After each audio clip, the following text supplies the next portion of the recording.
ဇလန်လေးရဲ့စားမှာတော့တခြားကောက်ပါကမော်ကြောင်တစ်ကြောင်မှာဆီယမကအခြေခံ dressing လေးမျိုးကိုကျောင်းသားတွေအားမေးလိုက်ချိန်ကိုဇိုးအထင်ကြီးနေတဲ့ကျောင်းသားကစိုက်ဖန်းကမီးရေးလေးမြေးလို့ပြောလိုက်တာမို့ဆီယမလည်းငါတပည့်ပဲလေဒီလောက်တော့တော်မှပေါ်လို့ချီကျူးကမြကြီးတုံးနှင်းငယ်ကိုကြေးအဖြစ်ပြောင်းပြလိုက်ပါတယ်ကျောင်းသားတွေလည်းမြကြီးတုံးကိုကြေးပြောင်းလို့ရတာကိုတီသွားတာကြောင့်တခြားကောက်ပါမှာရောင်းစားရင်ပတ်စံအများကြီးရမှာပဲဆိုပြီးပြောနေကြပါတယ်အဲ့လိုနဲ့ကျောင်းတူလေးတယောက်ကိုစံလုံးကြည့်ဖို့ခေါ်လိုက်ချိန်လူစီဆိုတဲ့မျိုးမြင့်မိသားစုကထွက်လာပြီးအကုန်လုံးကတခုဖြစ်မှကိုကြူတီးတာကြောင့်တားလိုက်ပေမဲ့ဆီယမကဆက်လုပ်ခိုင်းခဲ့ပြီးကျောင်းတယောက်ကဖြစ်လာတော့မယ့်အရာတွေကိုကြောက်တာကြောင့်ထွက်သွားခဲ့ကလူစီလည်းဆန်းလုံးကြီးတော့ကြောင်စုံနေထွက်လာခဲ့ပါတယ်တစ်ဖက်မှာတော့ကျောင်းအုပ်ကကျောင်းမှာဗမောင်းဖြစ်လို့စိတ်ကြီးနေခဲ့ရပြီးစီးတန်ကြီးကိုတောင်းနေခဲ့ကလက်ထောင်မလေးကလည်းကျမ်းမရေးကိုထိခိုက်မှဆိုးတာကြောင့်မော်စွမ်းနဲ့ယူလိုက်ပြီးကျောင်းအုပ်ကမမြင်မစမ်းနဲ့ပြန်ရှာချိန်လက်ထောင်မလေးရဲ့တင်မားကိုပုတ်မိနေတာကြောင့်ဒီတရန်ဆောင်ပြီးစကားလမ်းကြောင်းလွဲကကျွတ်တကောင်ကတူးပုံကြားကနေထွက်သွားပြီးနောက်ဖြူအောင်လေးကိုမြင်ခဲ့တယ်လို့ပြောနေခဲ့ကလက်ထောင်မလေးလည်းနောက်တစ်ခါချောင်းကြည့်ရင်သူများကိုတိုင်မာလို့ပြောနေချိန်ကျောင်းအုပ်ကစိတ်ထားတူကလူကြီးလူကောင်ဆိုင်ဖမ်းနေတာကြောင့်တူလက်ထောက်ကခြေထောက်နဲ့ကန်နေပြီးပောက်ကွဲမှုဖြစ်တာကြောင့်ဟိုကျောင်းတူမှန်တန်းတိတော်ခဲ့ကအတန်ထဲမှာတော့ဗမောင်းဖြစ်ဘူးဆိုတဲ့ဆရာမလည်းတန်တတိလစ်သွားခဲ့ပါတယ်အဲ့ဒီနောက်မှာတော့ရုံခန်းမှာတူးကိုစူခံရမယ်လို့ကျောင်းသားတချို့ကထင်နေပြီးမဲ့မျိုးမြင်ဖြစ်တာကြောင့် AC လေးပဲထွက်လာခဲ့ကဝိုင်းလောင်နေခဲ့ကြပြီးမနေ့ပြန်စင်ကုန်တဲ့အချိန်မှာတော့အောင်မြောင်လုံးမယ်လို့တူကူယုံကြည်ချက်ရှိနဲ့ပြောလိုက်ပါတယ်။နောက်တဲ့အချိန်မှာတော့စားစုပ်ရဲ့အိမ်ရှိမှာဘဲတပွေကရောက်နေခဲ့ကဝေစားတွေကိုမှုန်နဲ့ယူလိုက်ပါတယ်။နောက်နေ့စင်ကုန်ရမယ့်ချိန်မှာတော့ကျောင်းသားတွေဒီကအကောင်ပေါင်းစုံကိုစင်ကုန်နိုင်ကြပြီးစိုက်ပြီးနေတဲ့ကောင်ကတော့လီပေါ်နေပြီးစင်ကုန်လိုက်ချိန်မြေကြီးကနေထွက်လာခဲ့ပြီးစီရဲ့လဲမှာတော့လက်တုံနေခဲ့ကဂါရာကိုလည်းရှောက်ရုံနေခဲ့ပြီးစင်ကုန်လိုက်ချိန်နေရာတစ်ခုလုံးကဖုန်တွေနဲ့ပြည်သွားကလူသားတယောက်ကရောက်လာတာကြောင့်အားလုံးလည်းဝိုင်းလောင်နေခဲ့ပြီးနောက်တစ်ခါတော့ပြန်ကြိုးစားကြည့်ချင်တယ်လို့တောင်းဆိုလိုက်ပြီးမရတာကြောင့်စင်ကုန်ခံခဲ့ရတဲ့ကောင်လေးကလည်းဘာမှမသိတော်တော်ဖြစ်နေခဲ့ပြီးလူစီလည်းမတက်နိုင်တော့တာနဲ့သူရဲ့စင်ကုန်ကောင်အဖြစ်တက်မှတ်ဖို့ကောင်းနှမ်းလိုက်ရပြီးစင်ကုန်ခံလိုက်ရတဲ့ကောင်လေးလည်းတကူလုံးဘူးလာကလက်မလည်းအမတ်သားပေါ်လာပြီးဘူးလေးတွားကပြန်နိုးလာတဲ့အချိန်မှာတော့လူစီရဲ့အိမ်မှာရောက်နေခဲ့ပါတယ်နိုးလာတဲ့အချိန်သူ့အိမ်ကိုပြန်ပို့ပေးဖို့တောင်းဆိုနေပေမဲ့လူစီကတော့တကူလုံးချွတ်နေပြီးကောင်လေးရဲ့မျက်နှာကိုပုတ်လိုက်တဲ့အချိန်ကောင်လေးလည်းအားရပါရပုတ်နေခဲ့ကလူစီကနာရည်ကြီးတာကြောင့်အတန်တိတ်သွားအောင်မော်ပညာနဲ့တုံးလိုက်ချိန်ပောက်ကွဲသွားခဲ့ကအပြန်အလှန်စကားနားလဲသွားပြီးသူ့နာမည်ကစိုက်တို့ဖြစ်ပြီးသူစင်ကုန်ခံခဲ့ရတာကိုမယုံနိုင်အောင်ဖြစ်နေခဲ့ကတစ်ဖက်မှာတော့ဆရာတယောက်ကလူသားကိုစင်ကုန်ခဲ့တဲ့အကြောင်းရှာနေပြီးစိုက်တို့ကတော့တူဖက်ဘူးတဲ့မန်ဂါတွေကအကြောင်းတွေနဲ့တူနေတာကြောင့်မယုံနိုင်ပဲထွက်ပြေးသွားခဲ့ကလမ်းမှာဖင်ကောင်းစတာတဲ့ကောင်နဲ့တွေ့ပြီးပထမနှစ်ကစော်လေးနဲ့ easily လုံနေတာကြောင့်ဒီကနေမတီးအောင်တော့ဖို့လုပ်ပြီးမယ်လန်ခေါ်လာတာကြောင့်စိုက်တို့လည်းနှုတ်ဆက်ပြီးပြေးသွားကဒီကတူစင်ကုန်ကောင်ပြေးသွားတာကြောင့်အကူအညီတောင်းလိုက်ပြီးစိုက်တို့လည်းအပြင်ရောက်ရင်လွတ်ပြီးထင်နေပြီမဲ့ရုတ်တရက်လေးပေါ်မြောက်လာကဒါကလည်းနှစ်စင်ဖြစ်နေတာကြောင့်ကိုတူလည်းမယုံနိုင်ပဲဖြစ်နေခဲ့ပါတယ်အဲ့လိုနဲ့အလုံလမဲကောင်လေးတယောက်လန်ရှောင်းနေရင်ဗမန်မတီးတဲ့အကွက်ကြီးကိုထိမိလိုက်ကဘယ်သူမှမတိရွယ်စင်ကုန်ခံလိုက်ရပြီဒီကဘာမှာတော့သူကအနာဂတ်ကလာကြောင်ပြောပြနေပေမဲ့လူစီကတော့တပြားမှမယုံပဲအဝေစားရိပ်ပြန်ချိုးလိုက်ပြီးသူရှိမှတင်အတွင်းကတည်တည်လေးကိုချုပ်ကဓာရီဝစ်စုံကိုလဲပြီးမနှက်ဖြန်ဓာတွေကိုချော်ထားဖို့နဲ့အတင်းပြင်ထားဖို့ပြောလိုက်တာမို့စိုက်တိုလဲမလုံးချင်မှုပြောချိန်အစာမကျူးတော့ဘူးလို့လုံးနေတာမို့စိုက်တိုလဲကြမ်းပြစ်နေပဲနှစ်ပါတော်လိုက်ရပြီးမနှက်မှာတော့ချော်ခိုင်းထားတဲ့အဝေစားရိပ်ပေးလိုက်ပြီးအတွင်းကမှာယူခိုင်းလိုက်တာကြောင့်စိုက်တိုလဲဆဆားချင်တာကြောင့်အတွင်းကကိုရှက်ကိုရှက်ကန်နဲ့ယူပေးလိုက်ရပြီးလေဘင်းကကျိုးကိုဖြုတ်ချင်ရင်အဝေစားလဲပေးဖို့ပြောတော့အဝေစားပါလဲပေးလိုက်ရပြီးမနှက်ဆက်စားဖို့တွားချိန်စိုက်တိုလဲဟင်ပွဲတွေအများကြီးနဲ့မို့စိတ်လှုပ်ရှားနေပေမဲ့တူနေရကအောက်မှဖြစ်နေခဲ့ကပေါမုံလူကိုပဲစားလိုက်ရပြီးအပြင်ထွက်ချိန်ကျောင်းသားတွေကတူရိုရဲ့စင်ကုန်ကောင်တွေနဲ့ရင်းနှီးရောက်လေ့ကျင့်နေကြကစိုက်တိုလဲအံ့ဩနေခဲ့ရပြီးတော်ရားလိုဖြစ်နေတဲ့စိုက်တိုကိုကြည့်ပြီးစားစော့ကြီးကလောင်ပြောင်နေတာကြောင့်စီလဲဒေါ်ရထွက်တော်ရကစိုက်တိုကိုလက်ဖက်ရည်တွားယူခိုင်းချိန်လမ်းမှာမျက်လုံးတစ်လုံးနဲ့အကောင်ကိုလှန်သွားခဲ့ကမိတ်တယောက်နဲ့တွေ့ပြီးအဲ့လူကအောက်တန်းလွှာကလူပဲဖြစ်ကဒီကဘာမှာကမော်ပညာတုံးနိုင်တဲ့လူတွေကအထက်တန်းလွှာဖြစ်ပြီးမတုံးနိုင်တဲ့သူကအောက်တန်းလွှာဖြစ်ကနှစ်ယောက်တာရင်းနှီးမှုယူနေချိန်ဖင်ကုန်းစတားတဲ့ကောင်ကကိတ်လာဖို့ပြောတာကြောင့်စိုက်တိုလဲတူတော်ပြီးမဲ့လို့ပြောကဘလို့လက်စားချင်းရင်ကောင်းမလေးစဉ်းစားနေပြီးဒုတိယနေ့နဲ့ချိန်တွင်းနေတာမြင်တာကြောင့်မနေ့ကကောင်မလေးတယောက်နဲ့ချိန်နေကြောင်းကိုပြောပြလိုက်ကဖင်ကုန်းစတားတဲ့ကောင်လည်းအကြက်ရိုက်နေပြီးပထမနှစ်ကမင်္ဂလေးကပါရောက်လာတာကြောင့်စိုက်တိုလဲလမ်းပြပေးလိုက်နှစ်ယောက်ထိန်းနေတာတီသွားတော့ပါကျူသွားပြီးအချက်ကွဲသွားတာကြောင့်စိုက်တိုကို fighting play ဖို့စိန်ခေါ်လိုက်ကလူစီကအချိန်မီတေးတာကြောင့်တော်တောင်းမှန်မှုပြောပြီး fighting play ဖို့ကိုတားပေးမယ် fighting play ဖို့ကိုတားပေးမယ်စိုက်တိုကစိန်ခေါ်ပွဲကိုလက်ခံလိုက်ကချိန်ထားတဲ့နေရာကိုတွားလိုက်ပြီးကျောင်းနဲ့ဆရာတွေကတော့ဒီလိုတစ်ခါမှမကြုံဘူးတာကြောင့်စောင့်ကြည့်နေဖို့အမိန့်ပေးထားပြီးတစ်ဖက်မှာတော့ဖင်ကောင်စတားတဲ့ကောင်ကလူစီဘာပဲပြောလက်မခံပဲစိန်ခေါ်ပွဲကိုစတင်မိဆိုကစေရုပ်တကောင်ကိုစင့်ခေါ်ပြီးစိုက်တိုကိုတစ်ချက်ထိုးလိုက်ကလူစီကရက်တော့ဖို့တန်တန်ပြောနေပေမဲ့မခံချင်တဲ့စိုက်တိုလည်းထက်ကလဲကြနေပေမဲ့ပြန်ထားကချနေတာကြောင့်မျက်ကွက်တစ်ခုလုံးလည်းရောင်ကိုင်းနေခဲ့ကကောင်းမရင်ပွဲကိုရပ်ပေးမယ်လို့ပြောတော့စိုက်တိုလည်းလက်မခံပဲဓာတ်ကိုယူလိုက်တော့အမတ်အတားကလင်းလာခဲ့ကစရုပ်ကိုအတားလေးပိုက်ဖြတ်နိုင်သွားပြီးဒဏ်ရာတွေလည်းပြောက်ကင်းသွားတော့ဖင်ကောင်စတားတဲ့ကောင်လည်းစရုပ်တွေအများကြီးစင့်ခေါ်ပေမဲ့စိုက်တိုကခဏလေးအတွင်းအနိုင်ရသွားပြီးဓာတ်ကိုလွတ်လိုက်ချိန်အမတ်အတားကလည်းမိန်တော်ခဲ့ကအိပ်ပျော်သွားပြီးစိုက်တိုကိုလူစီကနေလဲနေတဲ့တလျှောက်လုံးစောင့်ကြည့်နေပြီးကြောင်းလေးကမိတ်ကပြောပြနေရင်အပစုံဝမ်းနဲ့သူလေးကတော့ပြီးဆုံးတော့ခဲ့ပါတယ်ဗျ episode 3ရဲ့စမှာတော့စိုက်တိုလည်းအတွင်းကန်တွေပဲရှုံနေရကလူစီကနားလာဆွဲပြီးအတန်းကိုအတူတူလိုက်တက်ဖို့ပြောလိုက်ပါ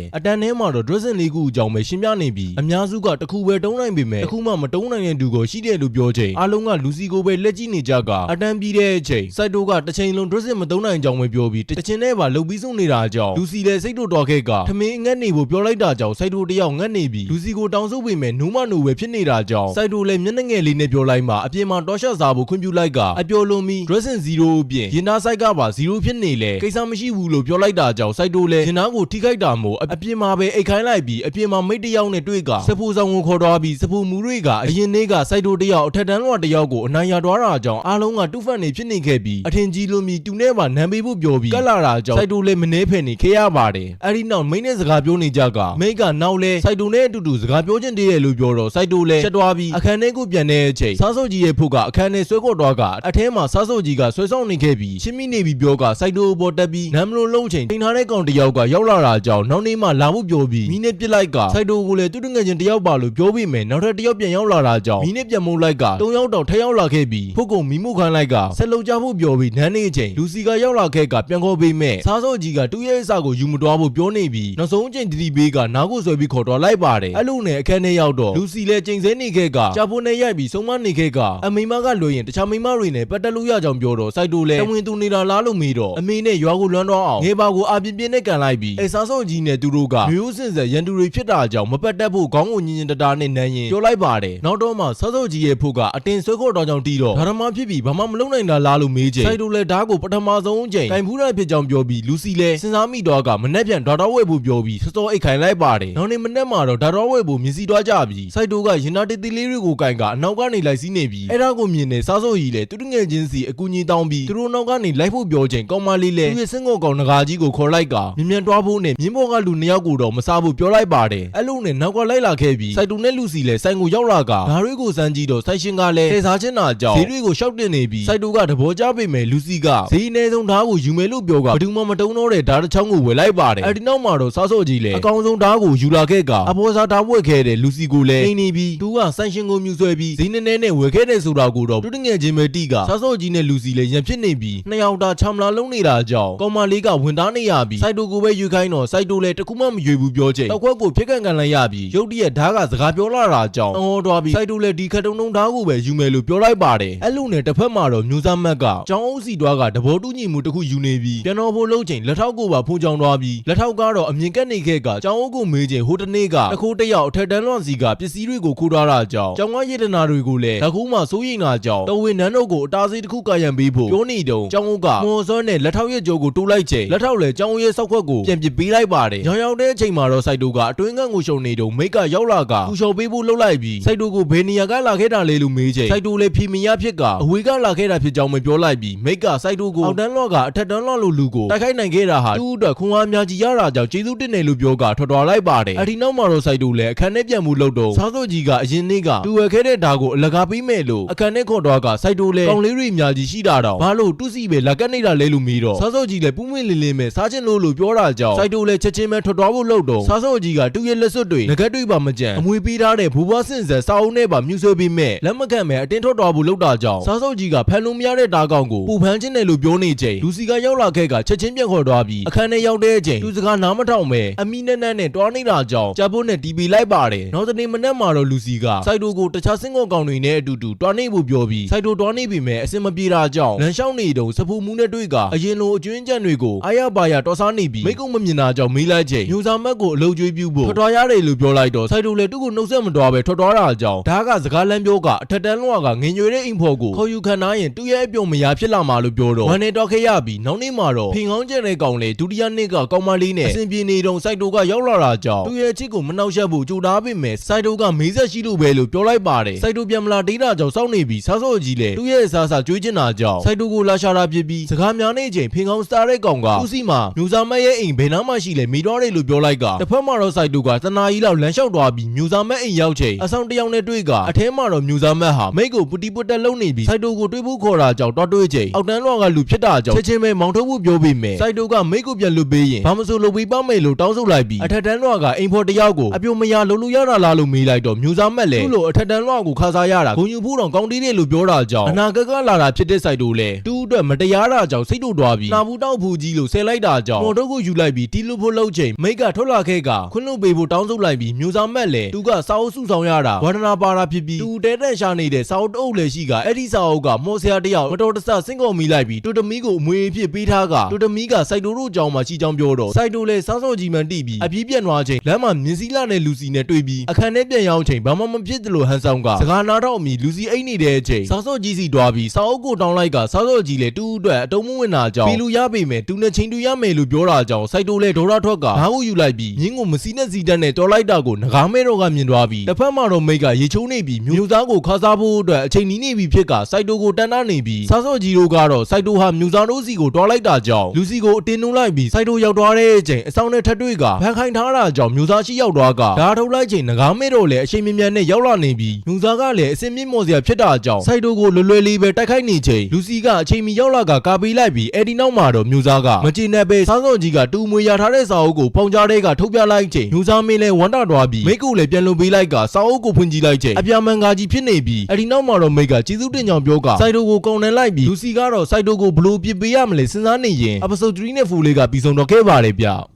episode 5ရဲ့စမှာတော့လူစီတယောက်အတုံးမကြတဲ့စိုက်တိုကိုကြည့်ပြီးမနေ့ပြန်တရုတ်ပြဝယ်ရှိတာကိုစဉ်းစားနေတော့စိုက်တိုကသူ့မှာတရုတ်ပြဖို့စကေးတစ်ရှိကြောင်ပြောကအတွင်းကလျှော်တာလို့ပြောတော့ကြောက်ဖို့နဲ့ရိုက်ဖို့ပြင်လိုက်ကအတေးစော်လိုက်ပြီးဓာတ်ဖို့မြင်သွားတာကြောင့်ဓာတ်နဲ့တရုတ်ပြခိုင်းမှုလုပ်ပြီးမယ်ကိုတနေ့ကဓာတ်လေးတစ်ချက်မှတော့မလွှဲနိုင်ခဲ့တာကြောင့်မရတော့ဘူးလို့ပြောတော့လူစီလည်းတခုခုကိုလုပ်ဖို့စဉ်းစားထားလို့ပြောခဲ့လိုက်ပါတယ်ဒါပေမဲ့စိုက်တိုကဓာတ်ရေးပြဖို့နေကြတာလွှဲဖို့တော့မနိုင်တာကြောင့်ဒါကိုပဲဘာလို့ရမလဲလို့မင်းနေချိန်မိတ်ကရောက်လာပြီးစိုက်တိုလည်းဟိုနေကကိစ္စတွေကြောင့်ရှက်နေခဲ့ကမိတ်ကဒီနေ့တရုတ်ပြပွဲကိုမင်းသမီးကလည်းလာမဖြစ်တာကြောင့်အကုန်လုံးကအစွမ်းကုန်လေ့ကျင့်နေကြောင်းပြောပြနေခဲ့ကတစ်ဖက်မှာတော့ပွဲအတွက်လက်ထောက်ကအစွမ်းကုန်ရှင်းပြနေပေမဲ့ကျောင်းအုပ်ကအရင်လိုပဲကျုပ်ကိုအတွင်းကခူးကြည့်ခိုင်းကဒီနေ့တော့မမြင်လိုက်ရတာကြောင့်စိတ်ထဲကျနေပြီးဘယုတ်ဒုက္ခတွေလုံနေတဲ့ကျောင်းအုပ်ကိုလက်ထောက်ကလည်းတင်းသွားပြီးအတေးပြင်းနေခဲ့ပါတယ်အဲဒီနောက်မှာတော့ကျောင်းသားတွေကတရုတ်ပြပွဲအတွက်ပြင်ဆင်နေခဲ့ပြီးမိတ်ကမတွားခင်စိုင်းတိုရဲ့လက်ကလေးကိုကင်ကကငောင်းမစေလို့ပြောလိုက်ပြီးစိုင်းတိုလည်းရင်တစ်ချက်ခုန်သွားခဲ့ပါတယ်ညရောက်တဲ့အချိန်မှာတော့ဆရာတို့ကတခိုးလာမခိုးအောင်အဆောင်အကျက်တွေကိုတားနှင်ခဲ့ပြီးညူစာမင်းလိုမော်ဆရာလက်ခိုးရင်တောင်လက်ခိုးနိုင်မှမဟုတ်ဘူးလို့အခိုင်အမာပြောနေခဲ့ပါတယ်နောက်တနေ့မှာတော့မင်းသမီးလည်း LCB ကြောလာခဲ့ကအားလုံးကဝမ်းကျုပ်ဆူကြပြီးညရောက်တဲ့အချိန်ဓာရီမကျင့်မဲ့အတွင်းကရှော်ဖို့ပဲလေ့ကျင့်ချင်တဲ့စိုက်တို့ကိုလူစီကဒေါ်လာထွက်နေချိန်ရုတ်တရက်မင်းသမီးကရောက်လာပြီးလူစီကိုနှုတ်ဆက်ကငငယ်ကတူတူနှစ်ယောက်ဟာကစားဖို့ကစားပဲဖြစ်ပြီးတယောက်နဲ့တယောက်အရင်ရင်းနှီးကြကအလွမ်းတဲ့နေကြပြီးဂျာပြဲဝင်ပြောတဲ့စိုက်တို့ကိုလည်းကြမ်းမြင်တဲ့မိတ်ဆက်ပေးလိုက်ပြီးမင်းသမီးလည်းအရင်နေ့ကနန်းတော့မှလူစီပြဿနာတက်တာတွေကိုကူညီပေးထားတာကြောင့်ဘာမှပြဿနာမဖြစ်မဲ့တီတော်ခဲ့ကကျေးဇူးတင်နေပြီးမင်းသမီးပြန်မှုလုပ်နေချိန်လူစီနဲ့ပွေးဖွဲ့ပြီးနှုတ်ဆက်နေခဲ့ကစိုက်တို့ကိုလည်းမနဲ့ပြန်ကြအကောင်းဆုံးလုပ်ဖို့ပြောတော့စိုက်တိုလည်းစခွက်ပြောင်းနေတာကြောင့်လူစီကကြောက်ဖို့နဲ့လက်ရိုက်ကကစားနေတာကြောင့်မင်းသမီးလည်းထပြန်တော့ခဲ့ပါတယ်နောက်နေ့တရုတ်ပြပွဲရောက်တဲ့အချိန်မှာတော့ကျောင်းသားတွေလည်းသူတို့ရဲ့လေ့ကျင့်ထားတဲ့အတိုင်းပြထားနေခဲ့ကလူစီရဲ့လက်မှာတော့အားလုံးကရည်နေတာကြောင့်စိုက်တိုလည်းဓာတ်ထုတ်လိုက်ပြီမဲ့တူတာနဲ့တူစကားများနေတာကြောင့်လူစီကနားကိုဆွဲပြီးခေါ်သွားလိုက်ပါတယ်တစ်ဖက်မှာတော့တကူးမလေးတယောက်ကဂိုလန်ကြီးကိုစင့်ခေါ်ကနယံကိုထိုးလိုက်ပြီမဲ့မဖြုံတာကြောင့်ခတ်တွင်းနေပြီးစိုက်တိုတို့ကိုမြင်တာကြောင့်ဖမ်းလိုက်ကလူစီလည်း fire ball ကိုတုံးလိုက်ပြီးတစ်ဖက်မှာတော့ငကားစင့်ခေါ်ကောင်နဲ့ငကားမဲတော်ကပထမရခဲ့ပြီး fire ball ပြစ်လိုက်တဲ့လူစီလေနယံကိုပဲဖြည့်ဆည်းသလိုဖြစ်သွားတာကြောင့်နယံကပဲပျက်စီးသွားပြီးအထဲကရတနာတွေကိုလွယ်လွယ်ကူကူပဲယူသွားခဲ့ကစိုက်တိုလည်းပြုတ်ကျသွားချိန်ငကားမဲတော်ကဝင်ခဲ့လိုက်ပြီးမင်းသမီးလည်းသွင်းတကြီးလိုက်လာခဲ့ကဗမောင်ဖြစ်ပဲဘေကင်မန်တီတော့နန်းတော်ကိုတင်းပို့ဖို့ပြန်သွားလိုက်ပါ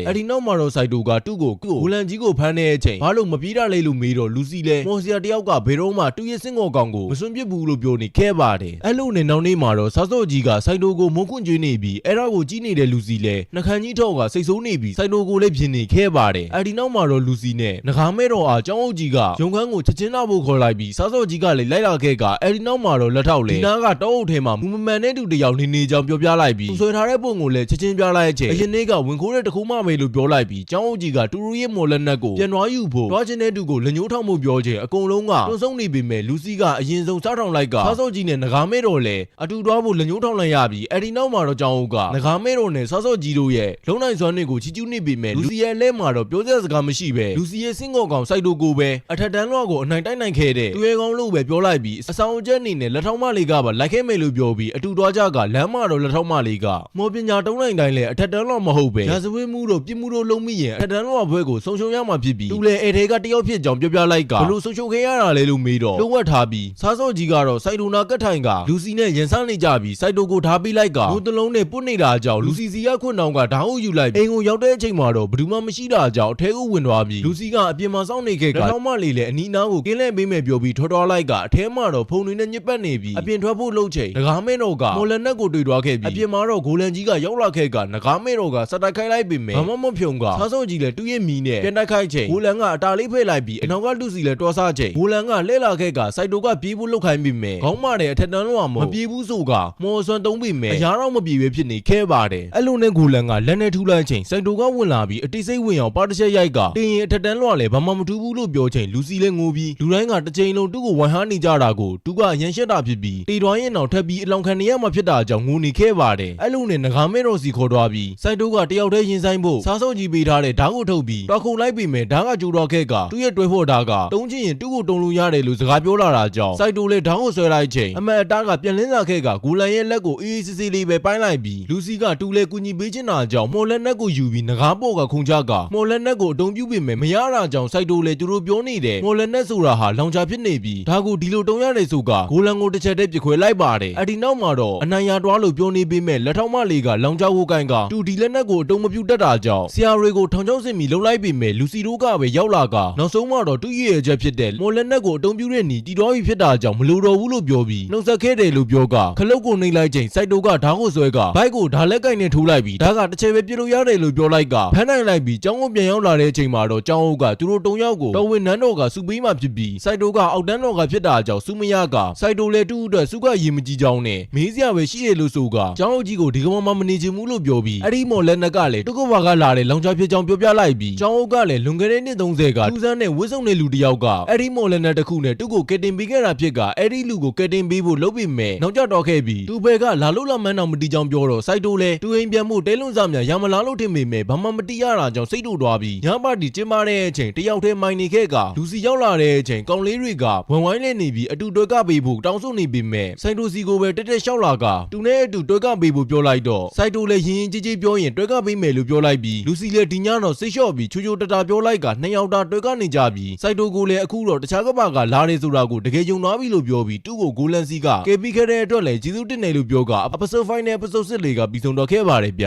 episode 7ရဲ့စမှာတော့မင်းသမီးကလူစီကိုခေါ်ကကြီးစုစကားပြောနေပြီးစိုက်တိုကိုလည်းတူရတဲ့ငယ်ချင်းကိုကူညီဆောင်ရှောက်ပေးနေတဲ့အတွက်စူပေးမဲ့စုကလက်ကိုကန်ထားပေမဲ့စိုက်တိုကဘာမှမသိပဲသူ့ကိုခွေးတကောင်လိုဆက်ဆက်နေတာလားလို့ထင်သွားပြီးလူစီကဘေးကနေနမ်းမှုပြောလိုက်တော့ညံကောင်းတဲ့စိုက်တိုလည်းတဘောပေါက်ပြီးဆိုကလက်ကိုဆွဲလိုက်ပြီးနှကန်းကိုနမ်းလိုက်တာကြောင့်မျက်နှာတစ်ခုလုံးနဲ့ဖူးယောင်းနေအောင်အတီးခံလိုက်ရပြီးအဲဒီနောက်မှာတော့မင်းသမီးကသူတို့နှစ်ယောက်ကိုမြို့မှာခဏနေစေချင်ကြောင်းပြောလိုက်ပြီးလူစီတို့လည်းအဝေးစားလဲကမင်းသမီးပြောထားတဲ့တချို့အထက်တန်းလွှာတွေကအောက်တန်းလွှာတွေကိုအနိုင်ကျင့်နေတာကြောင့်စုံစမ်းမှုတွားကြပြီးလူစီအရန်တကြောနေကမြင်းနှကောင်တော်ငါးပေမဲ့ဈေးကြီးတာကြောင့်ပြန်လဲသွားရပြီးအစင်းမြစ်တဲခုကန်းကိုတော်ငါးချိန်မှလည်းပတ်စံကမလောက်တာကြောင့်လန်လျှောက်နေရပြီးစိုက်တိုကဈေးပေါ်တဲ့တဲခုကန်းကိုငါးဖို့ပြောပေမဲ့လူစီကနားမထောင်မဲ့ကိုမတာရှာမယ်ဆိုကထွက်သွားပြီးညနေရောက်လို့ပြန်တွေ့ချိန်လူစီကလောင်ကစားလုပ်လိုက်တာကြောင့်တပြားမှမကြံပဲမိုင်းနေခဲ့ကနှစ်ယောက်တာညင်းခုန်နေချိန်အချောက်တကောင်ကရောက်လာပြီးသူကလူလူဆန်းမဟုတ်ကြောင်အရင်ပြောကစားထုတ်ဆိုင်ပိုင်ရှင်ဖြစ်ပြီးသူကအခန်းတစ်ခုပေးလို့ရတယ်ဒါပေမဲ့ဆိုင်လုံးကိုတော့လုပ်ပေးရမယ်လို့ပြောပြီးအချောက်ကလူစီကိုတခြားဝန်ထမ်းတွေနဲ့မိတ်ဆက်ပေးလိုက်ပြီးစိုက်တိုကတော့စီချောင်းတက်ကဖော်တယောက်ရနေပြီးအဲ့ဒါကိုကြည့်နေတဲ့လူစီလည်းတဝင်းတူနေခဲ့ပါတယ်အချောက်ကဒီဘက်မှာအဲ့တဲ့ရီစီကပတ်စံတွေအများကြီးစုလိုက်နေသူကိုသူရဲ့မိသားစုပိုင်အမွေဖြစ်တဲ့နတ်တမီဝစ်စုံကိုဝေးရမှာဖြစ်ပြီးအဲ့ဒီဝစ်စုံနဲ့ကိုလိုချင်းတလောက်ပတ်စံတွေပြုလုပ်လို့ရကြောင်းပြောက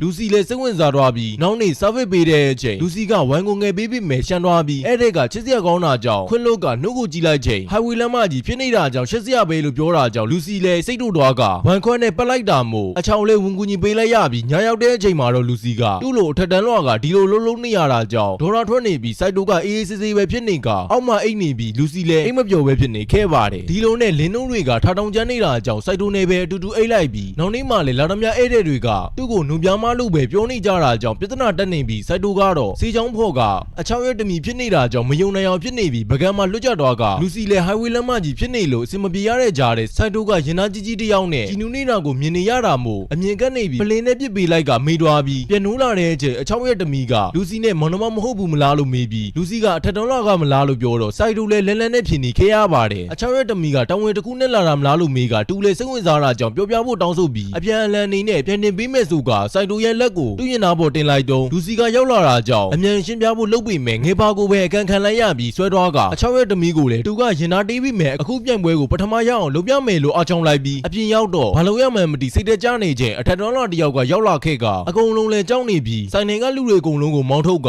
အဲ့ဒီလူကအခွန်ကောက်တမဖတီးဖြစ်ပြီးအမြဲတမ်းရစ်တက်တာကြောင့်ဘဒူးမအဲမခန့်ခြင်းပဲဖြစ်နေခြင်းလူစီကတွားလိုက်ပြီးအဲခန့်ပေမဲ့ဖတီးကဒီလိုဆိုင်မှာယောက်ျားလေးကိုအဲခန့်ခိုင်းတာလားလို့မေးလိုက်ကရင်နာပြားနေတာကိုစားလိုက်ပြီးဒီရဲ့ highway လမ်းမကြီးကိုတန်းကြီးလို့ကိုရလာလို့မေးလိုက်တာကြောင့်လူစီလည်းဒေါ်ရထွက်သွားပြီးမျက်ကွက်ကိုဖျက်ကန်ပေးလိုက်ခြင်းအကုန်လုံးလည်းလန့်နေပြီးစိုက်တိုကရှီယာနဲ့ကောက်ွယ်ဖို့တွားလိုက်ကဓာတ်ကိုလန်ဆွဲလိုက်ပြီးမဲ့အခါကိုအခန်းထဲမှာထထားမဲ့အခုမှတိတာကြောင့်ဒုက္ခရောက်နေပြီထင်ပြီးမဲ့လူစီကမော်ရုတ်တန်ကိုထုတ်လိုက်ပြီးသူလည်းအထက်တန်းလွှတ်ဖြစ်ကြောင်းပြောပြလိုက်ကတော်ဝင်နှန်းတော်ကစာပါထုတ်ပြလိုက်တော့ဖတီလေပါရမန်ပတ်စံတွေကိုထုတ်ပေးကဒီကိစ္စကိုခွင့်လွှတ်ပေးဖို့တောင်းဆိုလိုက်ရပါတယ်ဒီတစ်ခေါက်ပြန်ပွဲမှာလူစီကပတ်စံပူရှာနိုင်တာကြောင့်အနိုင်ရသွားပြီဖြစ်ကြောင်းပြောပြလိုက်ပြီးညရောက်တဲ့အချိန်လူစီကနတ်တမီဝစ်စုံကိုဝေပြလိုက်ကစိုက်တူကလည်းမနေပြူကြည့်နေခဲ့ပြီးတစ်ဖက်မှာတော့လက်ထောက်မလေးကိုလူတစ်ယောက်ကသူ့ကိုလာခဲ့တာဖြစ်တယ်လို့ပြောရင်အပစုတ်7လေးကတော့ပြီးဆုံးတော့ခဲ့ပါတယ်ဗျအပစိုးအရေးစားမှာတော့စိုက်တူကမြင်းပေါ်ကနေလူစီကိုလမ်းကတော်တော်ပြားတာပဲလို့စားလိုက်တော့မြင်းပေါ်ကနေတုံချခံနိုင်ရကအခုကနွေရာသီအားလျက်ဖြစ်တာကြောင့်မှလူတွေကတိတ်မရှိပဲစားစော့ကြီးကလည်းသူကငကားမဲတော်ရဲ့အိမ်ကိုလိုက်လဲမှဖြစ်တာကြောင့်စိုက်တူကိုတောင်နှလုံးထဲထဲကနှုတ်ဆက်နေပြီးထွက်သွားခဲ့ပါတယ်စိုက်တူလည်းအပုတ်ခံရတာကြောင့်ဝမ်းတာနေပြီးလူစီကဖနှောက်စာကျူလိုက်ရပါတယ်တစ်ဖက်မှာတော့စားစော့ကြီးကသူဟာအရင်ကျောင်းမှာပြဿနာရှာလွန်းတာကြောင့်ကြောက်ထုတ်ခံလိုက်ရတာဖြစ်ကြောင်းပြောပြနေတော့လူတယောက်ကရောက်လာခဲ့ကရွာတွေမှာရေလွှမ်းမှုဖြစ်နေတာကြောင့်ကုန်းမြင့်လမ်းတွေကနေပဲတွားဖို့အကြံပေးလိုက်ပြီးတစ်ဖက်မှာတော့လူစီကစိုက်တိုကိုအတွင်းကနေလျှော့ခိုင်းနေကစိတ်တူနေပြီးတူပါကြောင့်တဝင်တူနေလဲဆိုတာကိုပြင်ဆင်စားနေကတယောက်တည်းယူနေခဲ့ပြီးစိုက်တိုကတော့ဓာရီကိုကျင်နာရနေပြီးစကားပြောနေကြတဲ့ဒုတိယနေ့နဲ့ဖင်ကောင်စတာတဲ့ကောင်ကိုတွေ့ကအရင်လိုပါပဲလားလို့စဉ်းစားနေတော့အိုကြီးတလုံးကိုတွေ့ပြီးဖူမူကလည်းသူကဒီအောင်မလို့တော့ဘူးလို့ပြောလာတာကြောင့်စိုက်တိုလည်းလိန်သွားလိုက်ကအကြံကောင်းတစ်ခုကိုစဉ်းစားနေပြီးဆာစော့ကြီးကတော့အတော်လန်းမှာတဝင်တစိမ့်တွေ့တာကြောင့်ငကားမဲတော်ကတဝင်မိသားစုကပဲဆိုတော့ကိုတီးသွားပြီးတကယ်တမ်းမှလေငကားမဲတော်ကတူးမေစီကိုတွားနှုတ်ဆက်နေပြီးမဲ့တူးမေကအတင်မောက်ထုတ်နေပြီးဘန်နာထင်းကတော့ဆာစော့ကြီးကိုငကားမဲတော်ရဲ့ဖာတာကလက်ရှိပြည်ရင်တဲ့မော်ပညာမှာထက်မြက်တာကြောင့်အားလုံးကချစ်မြတ်နိုးပြီးမဲ့တောက်ပွဲတစ်ခုမှဆုံးမသွားတာကြောင့်အမွေစက္ကန့်မိုးအတွက်ပြဿနာဖြစ်ကြပြီးငကားမဲတော်ကပြင်းမဖြစ်သွားကညစာစာပွဲတစ်ခုမှငကားမဲတော်နဲ့တူရဲ့မိခင်တို့ဟာအပွဲကိုတောက်တက်ရောက်ခဲ့ပြီးငကားမဲတော်ကိုလူတစ်ယောက်က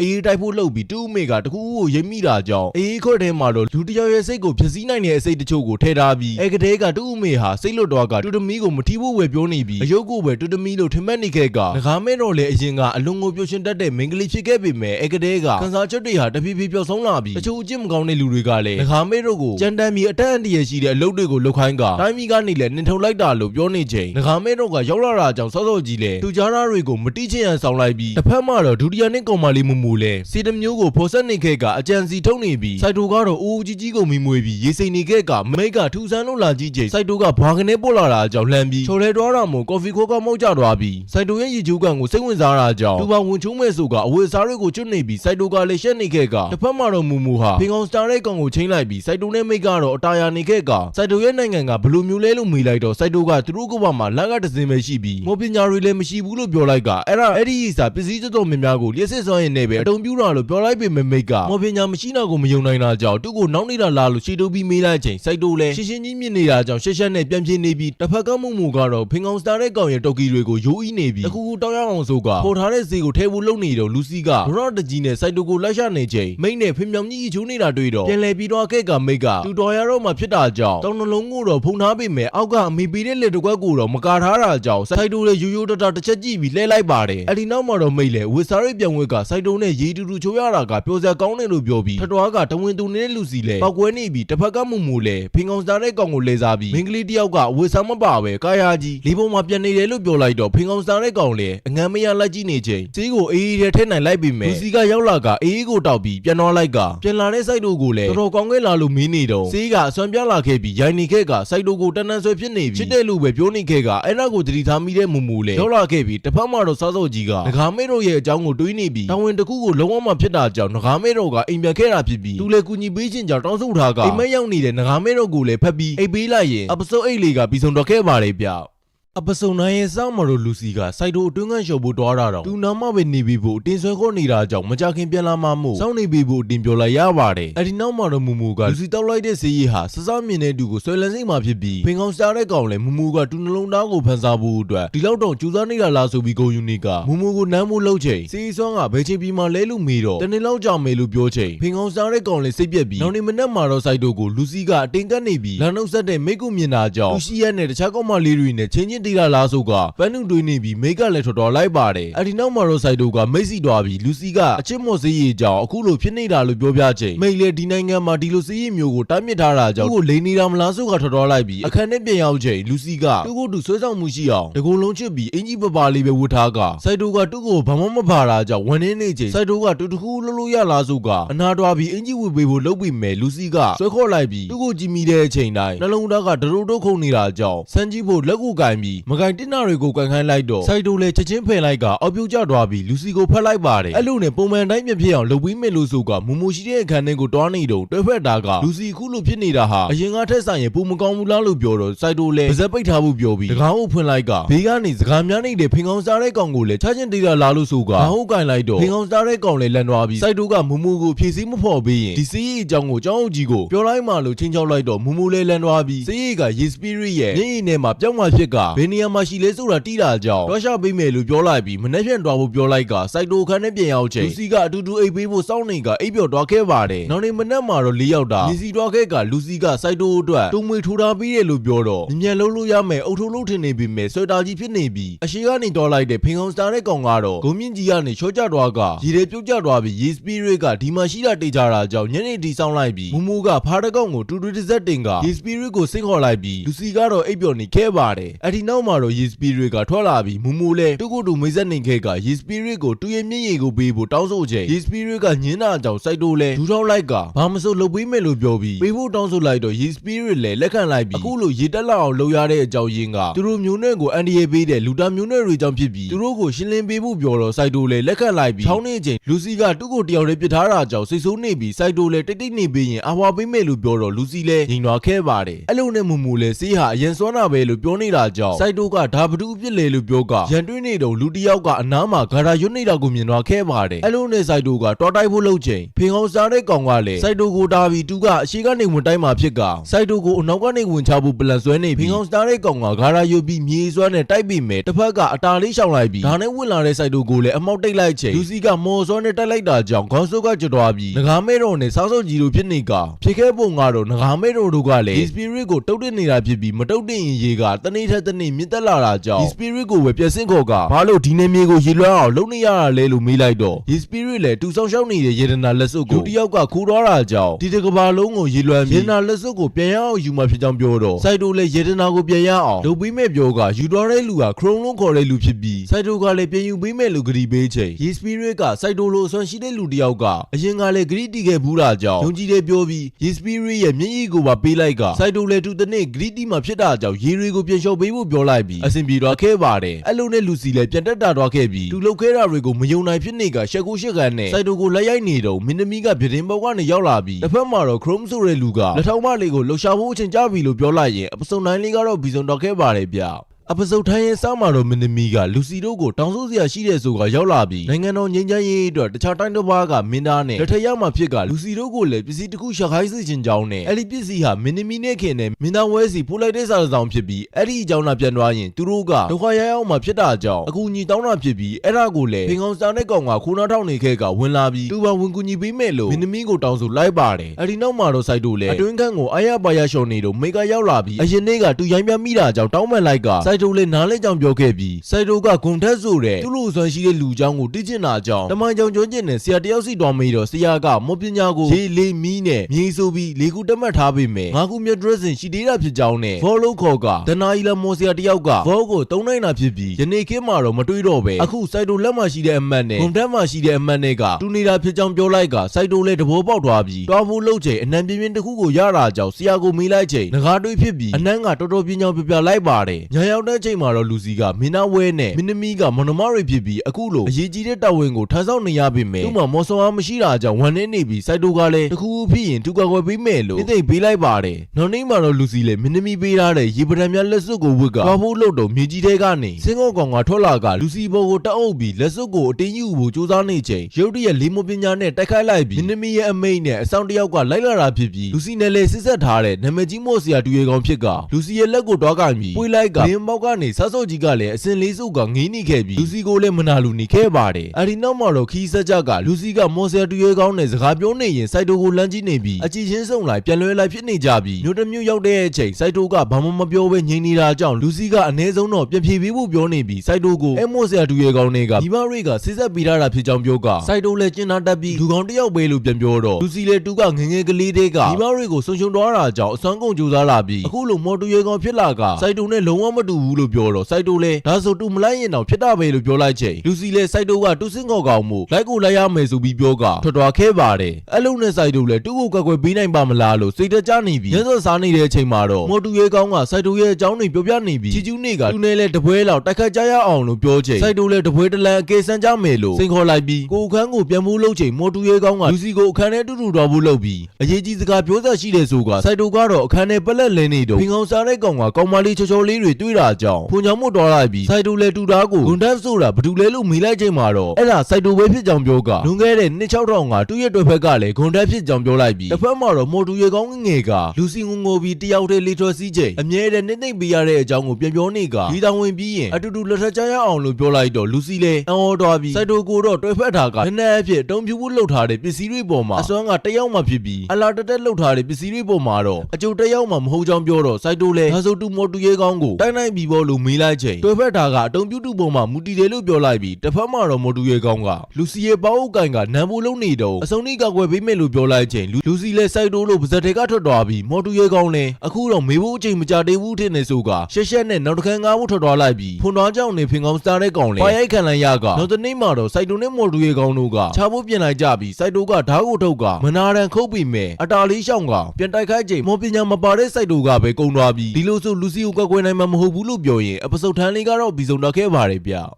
ျအပစုပ်11ရဲ့ဆောင်းမှာတော့စိုက်တိုတယောက်လူစီကိုမကကွယ်နိုင်သေးတာကြောင့်စီတကြနေကငိုနေခဲ့ပြီးလူစီရောက်လာချိန်အမေနဲ့ရွာကိုလွမ်းနေတာကြောင့်ငိုနေတာလို့လိန်လိုက်ပြီးလူစီလည်းနှိမ့်သိမ့်ပေးဖို့ကြိုးစားပေမဲ့စိုက်တိုကအထိမခံဖြစ်နေတာကြောင့်သူလည်းထပ်တော့မယ်လို့ပြောကထွက်သွားလိုက်ပါတယ်အဲ့ဒီနောက်မှာတော့ဖင်ကောင်စားတဲ့ကောင်ကလာကိုချိန်တို့ရဲ့မြေကြီးကလှုပ်လာခဲ့ပြီးနောက်ကနေဂိုလန်ကပေါ်လာကမော်တူရဲကောင်လည်းလူစီကိုစိုက်တိုတို့ကကြိုးတော်နှင်းပြီလို့ညာပြောကလူစီလည်းစိတ်ညစ်နေတာကြောင့်ဘာမှတိတ်မစင်စားနိုင်ပဲဂျုံလိုက်ပြီးတင်မောစီကိုတော်လိုက်ပါတယ်တစ်ဖက်ကစိုက်တိုကတော့ဂိုလန်နဲ့တိုက်ခိုက်နေရပြီးဖင်ကောင်စားတဲ့ကောင်လည်းသူ့ရဲ့ရုပ်တွေကိုငေါ်ပြီးတိုက်ခိုက်နေခဲ့ပါတယ်မော်တူရဲကောင်ကတော့မင်းသားဝဲစေတိုင်းပြည်ကပြည်တွင်းစစ်ဖြစ်နေပြီးမင်းသားဝဲကလည်းနောက်ဆုံးမျှော်လင့်ချက်ဖြစ်ကမော်တူရဲကောင်ကဘာပဲဖြစ်ဖြစ်တူကဝဲပေးမယ်လို့ပြောနေပေမဲ့လူစီကစိုက်တိုကိုပဲပြင်းပြနေမိပြီးတစ်ဖက်မှာတော့ဖင်ကောင်စားတဲ့ကောင်ရဲ့ရုပ်တွေကအတုံးမွေးနာကြောင့်ဒုက္ခရောက်နေချိန်ငကားမဲတို့ကရောက်လာကဝန်ကူညီပေးလိုက်ပေမဲ့လက်ထောက်မလေးကတူတုံလောက်တဲ့အချိန်ဆွဲနိုင်ခဲ့တာကြောင့်နှုတ်ဆက်ပါတယ်လို့ပြောသွားပြီးတင်မောကလည်းစတင်ထွက်သွားလိုက်ကစိုက်တိုလည်းလူစီနဲ့မော်တူရဲကောင်တို့ထွက်သွားတာကိုအခုမှတိခဲ့ရပါတယ်အဲ့လိုနဲ့စိုက်တိုလည်းလမ်းអွန်လိုက်ကလူစီကကြားလိုက်ပေမဲ့မော်တူရဲကောင်ကတော့ဦးကြီးဦးမနဲ့သူတို့နှစ်ယောက်လက်ထပ်ကြရအောင်လို့ပြောလိုက်ပြီးတစ်ဖက်ကစိုက်တိုကတော့လက်ထောက်မလီပြောသွားတဲ့အချိန်လုံးလုံးလောက်ဆွဲနိုင်တယ်လို့ပြောသွားတာကိုစဉ်းစားနေပြီးမော်တူရဲကောင်းနဲ့တဖွဲသေးများလားလို့တွေးနေကနောက်တင်မောကမနဲ့မှထွက်မှဖြစ်တာကြောင့်အနောက်ကလိုက်ဖို့ခက်ခဲနေချိန်ရုတ်တရက်မြေကြီးကကွဲလာခဲ့ကအထဲကနေဖင်ကောင်စားတဲ့ကောင်ရဲ့စင်ကောကောင်ကရောက်လာပြီးတင်မောပေါ်မှာတော့မော်တူရဲကောင်းကလူစီစီကမင်းသားဝဲရှိတဲ့နေရာကိုစကားနိုင်နေပြီမဲ့လူစီကတူမင်းသမီးကိုပေးထားတဲ့ဂတိအတိုင်းအဲ့စီမရောက်မချင်းဘသူကမှမပြောနိုင်ကြောင်းပြောလိုက်ပါတယ်တစ်ဖက်ကလူစီကဘူးတလုံးဆောင်အိုတော်မစင်ရဲဘူးလုံနေတာကြောင့်မော်တူရဲကောင်းလေးစိတ်ပြတ်သွားပြီးနာနေဘူးပဲပြောကထွက်သွားလိုက်ပါတယ်နောက်တနေ့မှာတော့ရေတိုက်စီရောက်လာကတန်ချက်ကဝတ်ထားတဲ့စစ်တီတော်တွေနဲ့တွေ့ပြီးလူစီကလက်စွပ်ကိုထုတ်ပြလိုက်ချိန်စစ်တီတော်လည်းလက်စွပ်ကိုပါပြလိုက်ပြီးအနာကလိုက်တော့တော်ဝင်မိသားစုရဲ့အမှန်အတားဖြစ်တဲ့တတန်ကပေါ်လာပြီးစစ်တီကခေါင်းစွပ်ချွတ်လိုက်တော့မင်းသားဝဲဖြစ်နေတာကြောင့်မင်းသမီးပေးခဲ့တဲ့စာဆောင်ကိုပေးလိုက်ပြီးမင်းသားဝဲကလည်းစာပြန်ဖို့လူစီကိုစာဆောင်ပြန်ပေးလိုက်ကမင်းသားဝဲကပြည်တွင်းစစ်ဖြစ်ရတဲ့အကြောင်းရင်းဟာတော်ဝင်မိသားစုတွေကိုအထက်တန်းလွှားတွေကပုံကန်နေတာကြောင့်ဖြစ်ပြီးအထက်တန်းလွှားတွေရဲ့နောက်ကွယ်မှာလည်းအဖွဲ့အစည်းတစ်ခုကရှိ နေတာမို့မင်းသမီးကိုတေချာပြန်ဖို့မင်းသမီးကိုတေချာပြန်ဖို့ဖေးဖို့မှာလိုက်ပါတယ်မော်တူရဲကောင်းကလည်းသူတို့တောက်ဝင်ပြီးပြီဖြစ်တာကြောင့်အခုလက်ထက်ရအောင်လို့ပြောကမင်းသားဝဲကိုလည်းတက်တိခံအဖြစ်လုပ်ပေးဖို့တောင်းဆိုကြမယ်လို့ပြောချိန်လူစီကညှင်းလိုက်တာကြောင့်မော်တူရဲကောင်းလည်းချုပ်ထားလိုက်ပြီးလူတစ်ယောက်ကရောက်လာက dressing 5ခုမြောက်အစွမ်းဖြစ်တဲ့ voice song ကိုတုံးလိုက်ပြီးစိတ်ညှို့ထားကလက်ထက်ပွဲကိုကျင်းပနေပြီးလူစီလည်းဘာမှမလုပ်နိုင်ပဲထိန်ချုပ်ကနေရချိန်စိုက်တိုကရောက်လာခဲ့ကစိတ်ညှို့တော်ကိုဖျက်လိုက်နိုင်ပြီးဖိန်ခေါင်းစားတဲ့ကောင်ရဲ့စင်ကော့ကောင်ကလူစီရဲ့လက်စွပ်ကိုအာယုံခံကစိုက်တိုတို့ကရောက်လာကြတာဖြစ်ပြီးစိုက်တိုလည်းဓာတ်ကိုထုတ်လိုက်ကမော်တူရဲကောင်းလည်းမင်းသားဝဲကိုဓာတ်နဲ့ထုတ်လိုက်ကလက်စွပ်ကိုပေးပြီးတည်သွားပါတော့တယ်အဲ့ဒီနောက်မှာတော့မော်တူရဲကောင်းလည်းစိုက်တိုကိုအထက်တန်းလောက်ကိုကြိုက်မိနေတာမရှက်ဘူးလားလို့ပြောတော့စိုက်တိုလည်းဒေါ်ရထွက်ကလက်ကအမတ်တာကတောက်ပလာပြီးတန်ချေတက်နေတဲ့ဓာတ်ကပါတောက်ပြောင်လာကမော်တူရဲကောင်းရဲ့အစွမ်းကိုလည်းစုပ်ယူလိုက်ပြီးဓာတ်နဲ့ခုန်ခုန်လိုက်တာကြောင့်မော်တူရဲကောင်းလည်းအထိနာသွားပေမဲ့ပြန်ထလာပြီးတူလိုချင်တာတွေရပြီးပြီဖြစ်ကြောင်းပြောကအကုန်လုံးကိုမီးရှို့လိုက်ပြီးစိုက်တိုတို့လည်းအခက်တွေးနေချိန်ငကားမေးတော့ကပြန်ကယ်ပေးလိုက်ပြီးငကားပေါ်မှာစိုက်တိုကဝန်းနေနေတဲ့လူစီကိုကြည့်ပြီးအနန္တပွင့်ချူပေးလိုက်ရင်အပစုပ်11လေးကတော့ပြီးဆုံးတော့ခဲ့ပါတယ်ဗျအပစုပ်ထွေးစောင်းမှာတော့လူစီလည်းမင်းသမီးကိုဖြစ်ပျက်ခဲ့တာတွေကိုအကုန်ပြောပြလိုက်ပြီးနှစ်ယောက်လုံးမျက်ရည်နဲ့မျက်ခွက်ဖြစ်နေကြကတစ်ဖက်မှာတော့ဆရာပြောင်ကြီးကခွင့်ရယူနေပြီးဒဏ္ဍာရီလာငကားကိုရှာဖို့ထွက်သွားပြီးလူစီကကျောင်းအုပ်ကြီးကို voice ဆိုတဲ့အကြောင်းကိုမေးတော့ voice ဆိုတာဒဏ္ဍာရီလာတူရဲကောင်းမှပဲရှိတယ်ပျောက်ဆုံးနေတဲ့မော်ပညာပဲဖြစ်ကြောင်းပြောကသူကမယုံနိုင်သေးတာကြောင့်ကျောင်းအုပ်လည်းဂွန်ဒက်တောင်ဒီမှာရှိတယ်လို့ပြောလိုက်တော့လူစီလည်းစိုက်တိုကဒဏ္ဍာရီလာမိသားစုကများလားလို့စဉ်းစားနေပြီးအတွင်းခန်းကိုဝစ်နေတော့စိုက်တိုကပြန်ရောက်လာချိန်ရှက်သွားပြီးအင်ကြီးမြင်မြန်ကောက်ဆုပ်လိုက်ကလူစီကမနေ့ကသူတို့နန်းခဲ့တာကြောင့်ရှက်နေပြီးစိုက်တိုကအရင်လိုပျော်ပျော်ဝဲနေဖို့ပြောချိန်လူစီလည်းဝမ်းတာအားရပြန်ပြောဖို့လုပ်ပေမဲ့အတွင်းခန်းကကြွကြွသွားတာကြောင့်ပြန်ရှက်သွားရပြီးအဲ့ဒီအတွင်းခန်းကစိုက်တိုဟိုတနေ့ကအလျှော်ချမ်းသာကြောင့်ကြေသွားတာဖြစ်ပြီးချိန်လုံးစာစားလိုက်ရပါတယ်အဲ့လိုနဲ့မကြည်နဲ့ရင်ထွက်သွားဖို့ပြောတော့စိုက်တိုလည်းတက်ကြွသွားကထွက်သွားဖို့လုပ်ချိန်ခေါင်းအုံးနဲ့ပေါက်ခံလိုက်ရပြီးအပြင်ရောက်တော့ဒေါ်ရာထွက်ပြီးအိုးကန်ပေမဲ့ခြေထောက်ပဲနာသွားပြီးတူပါလို့နန်ခဲမိတာလေလို့တွေးနေတော့မိကရောက်လာပြီးအားလဲရဲမို့အိမ်ပြန်တော့မှဖြစ်ကြောင်းပြောတော့စိုက်တိုလည်းအရင်ကတူ့ကိုမင်းရဲ့အဖိုးကတခြားကပ္ပကလာတာဖြစ်ကြောင်းပြောဘူးတော့စိတ်ဝင်စားပြီးအတေးစိတ်ပြောပြခိုင်းနေကဒကာမိတ်တို့ကသူတို့နှစ်ယောက်ကိုမြင်တာကြောင့်စကားပြောတာနားထောင်ချိန်မင်းရဲ့အဖိုးနဲ့တူငယ်ချင်းတို့ကငကားတကောင်နဲ့နေကျက်တဲ့အထဲဝင်သွားပြီးရောက်ွက်သွားကတူဖိုးစီးတဲ့ငကားကပြုတ်ကျလာတယ်လို့ပြောချိန်စိုက်တိုလည်းဆရာပြောင်ကြီးပြောတယ်ပြုတ်ကျလာတဲ့ငကားမြန်မင်းအောင်မိပြီးအခုအဲငကားကဘယ်မှာလဲလို့မေးလိုက်တော့မိတို့ရဲ့ဘိုးဘွားစင်ဆက်က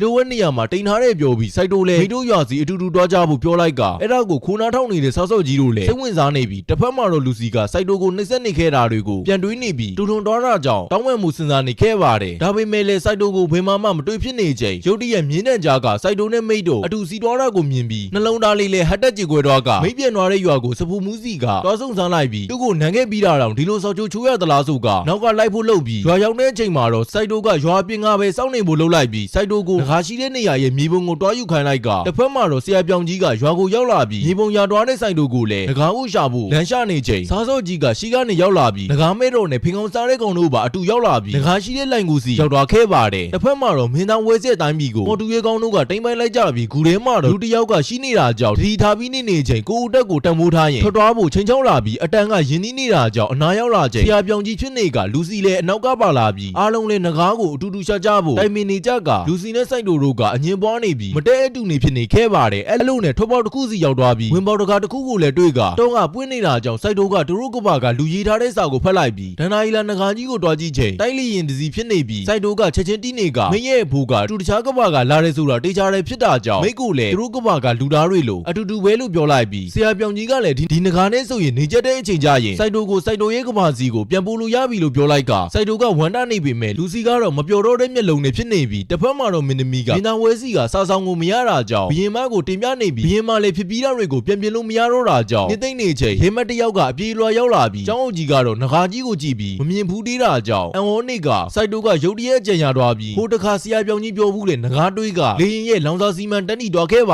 တယ်အဲ့ဒါကိုကြည့်နေတဲ့လူစီလည်းစိုက်တို့ထွက်ရတော့မှဖြစ်တာကြောင့်ဝမ်းနေနေတော့ဖင်ကောင်စားတဲ့ကောင်ကတူတူတိုင်းပြည်ကိုမော်တူရဲကောင်တို့ကစစ်ကြညာလိုက်ပြီးဖြစ်ကြောင်းပြောပြလိုက်ပြီးမော်တူရဲကောင်တို့လည်းတုံရက်အတွင်းတိုက်မယ်လို့ပြောရင်အပစုပ်ထွဲလေးကတော့ပြီးဆုံးတော့ခဲ့ပါတယ်ဗျအပစုပ်ထတင်ရင်စမာရောဆိုင်တို့ကနောက်တုံရက်ကြရင်နေချက်မဲ့အကြောင်းကိုလူစီကိုပြောပြလိုက်ပြီးအဲ့ချိန်ကြရင်ဒီကဘာကနေထော်တော်တော့မယ်လို့ပြောတော့လူစီလည်းစင်ပြေပါစီလို့ပဲပြောလိုက်ပါတယ်တစ်ဖက်မှာတော့ဘီရင်မကစစ်ပွဲဖြစ်တော့မှဖြစ်တာကြောင့်အကျရိုက်နေပြီးမင်းသမီးကတူကိုယ်တိုင်စစ်တပ်ကိုဦးဆောင်ပြီးတိုက်ခိုက်မယ်လို့ပြောလိုက်ကဆိုင်တို့ကတော့နောက်တုံရက်ကြရင်အားလုံးကိုနှုတ်ဆက်ရတော့မှာပဲလို့တွေးနေပြီးကျောင်းအုပ်ကြီးလည်းမော်စရာတွေအကုန်လုံးကိုစုဝေးပြီးစစ်ပွဲဖြစ်တော့မှဖြစ်တာကြောင့်ကျောင်းကိုခဏပိတ်ထားရမယ်လို့ပြောပြီးလူစီကတော့တိတ်တိတ်ထော်တော်လိုက်ပါတယ်အဲ့လိုနဲ့အခန်းထဲမှာတော့အိတ်နေတဲ့ဆိုင်တို့ကိုနှုတ်ဆက်တယ်လို့ပြောလိုက်ကမနေ့ရောက်တဲ့ချိန်မှာတော့ စားဆောင်တွေ့သွားပြီးစားထဲမှာစိုက်တိုကိုနင်ထုံလိုက်ပြီးဖြစ်တာကြောင့်တွားချင်းတဲ့နေရာကိုတွားဖို့ခွင့်ပြုထားပြီးစားစော့ကြီးတို့ကိုတွားမေးချိန်လူစီကမင်းသမီးနဲ့အတူစစ်ပွဲမှာဝင်ပါမှာဖြစ်ကြောင်းတိတွားကစိုက်တိုလည်းတူလူစီနဲ့ဖြစ်ပျက်ခဲ့တဲ့အမတ်တရားတွေကိုစဉ်းစားနေပြီးတတိယနေခဲ့ကနောက်တနေ့မှာတော့မိတ်တို့ရွာတဲ့စစ်တမောကြီးကရောက်လာပြီးမင်းသမီးတို့ကလည်းတရင်ရတာကြောင့်ကြိုးကကွဲဖို့ပြင်ဆင်နေခဲ့ပါတယ်နောက်တနေ့မှာတော့စိုက်တိုလည်းတွားဖို့ပြင်နေပြီးဆရာပြောင်းကြီးလုပ်ပေးထားတဲ့ငကားတွေးတွေကိုလောင်စာအဖြစ်ထဲလိုက်ပြီးမိတ်တို့ရွာမှာစစ်ပြတ်တော့မယ်လို့ပြောချိန်စိုက်တိုလည်းစစ်မြေပြင်စီကိုတွားဖို့လှုပ်လိုက်ပြီးအစမှာတော့မပြန်နိုင်သေးပေမဲ့ငကားမဲတော်ကပါကူညီပေးလိုက်ပြီးပြန်နိုင်တွားခဲ့ကငကားမဲတော်ပါအနောက်ကလိုက်ဖို့လှုပ်လိုက်ပါတယ်အဲ့လိုနဲ့စိုက်တိုကရှေ့ကနေမြန်မြန်တွားလိုက်ကဖင်အောင်စားတဲ့ကောင်တို့ကလည်းလေးပေါ်ပြန်နေတဲ့တင်မောကြီးကိုဘလို့တိုက်ခတ်ရမလဲလို့စဉ်းစားနေပြီးနေကလည်းကြက်ခနီးချိန်စိုက်တိုကိုတွားတော့မယ်လို့ထင်နေပေမဲ့အတန်တစ်ခုကလာနေပြီးစိုက်တိုဖြစ်နေခဲ့ကငကားတွေကိုအေးအေးစစ်စစ်မိစက်တနက်တွေနဲ့ပေပေနဲ့တီးနေပြီးမော်တူရဲကောင်းနဲ့လက်ထောက်မလေးတို့ကကိုရန်တိုင်းမှာရတော့မယ်ဆိုပြီးတို့နေခဲ့ပါတယ်စိုက်တိုလည်းငကားတွေအကုန်လုံးကိုရှင်းနိုင်မိထင်ပေမဲ့မော်တူရဲကောင်းရဲ့ငကားကိုပြန်ပြဖို့လုပ်ချိန်ကြီးကကုံသွားခဲ့ပြီးဓာတ်နဲ့ကနေရကမြေပြင်ပေါ်မှာကိုလန်နဲ့ကျန်းနေတဲ့လက်ထောက်မလေးကိုဖင်ကောင်စားတဲ့ကောင်နဲ့ငကားမဲတို့ပေါင်းပြီးစီဖြစ်အောင်လုပ်လိုက်ကစားစောကြီးကမိမိုးလိုက်ပြီးကိုလန်လည်းပြကြတော့ခဲ့တာမို့ထပြီးတော့ခဲ့ရပါတယ်အဲ့လိုနဲ့စိုက်တိုရဲ့လီရင်ကိုမော်တူရဲကောင်းကအနောက်ကနေအနိုင်ပိုင်းနေတာကြောင့်ငကားမဲတို့ကဝင်ကူညီလိုက်ပြီးလူစီကလည်းစိုက်တိုစီခုံချက်တွားလိုက်ပြီးစိုက်တိုကိုစိတ်ပူတာကြောင့်ကူညီပေးမယ်လို့ပြောကစိုက်တိုကမော်တူရဲကောင်းကိုတိုက်ဖို့လုပ်ချိန်လက်ကအမတ်သားတွေက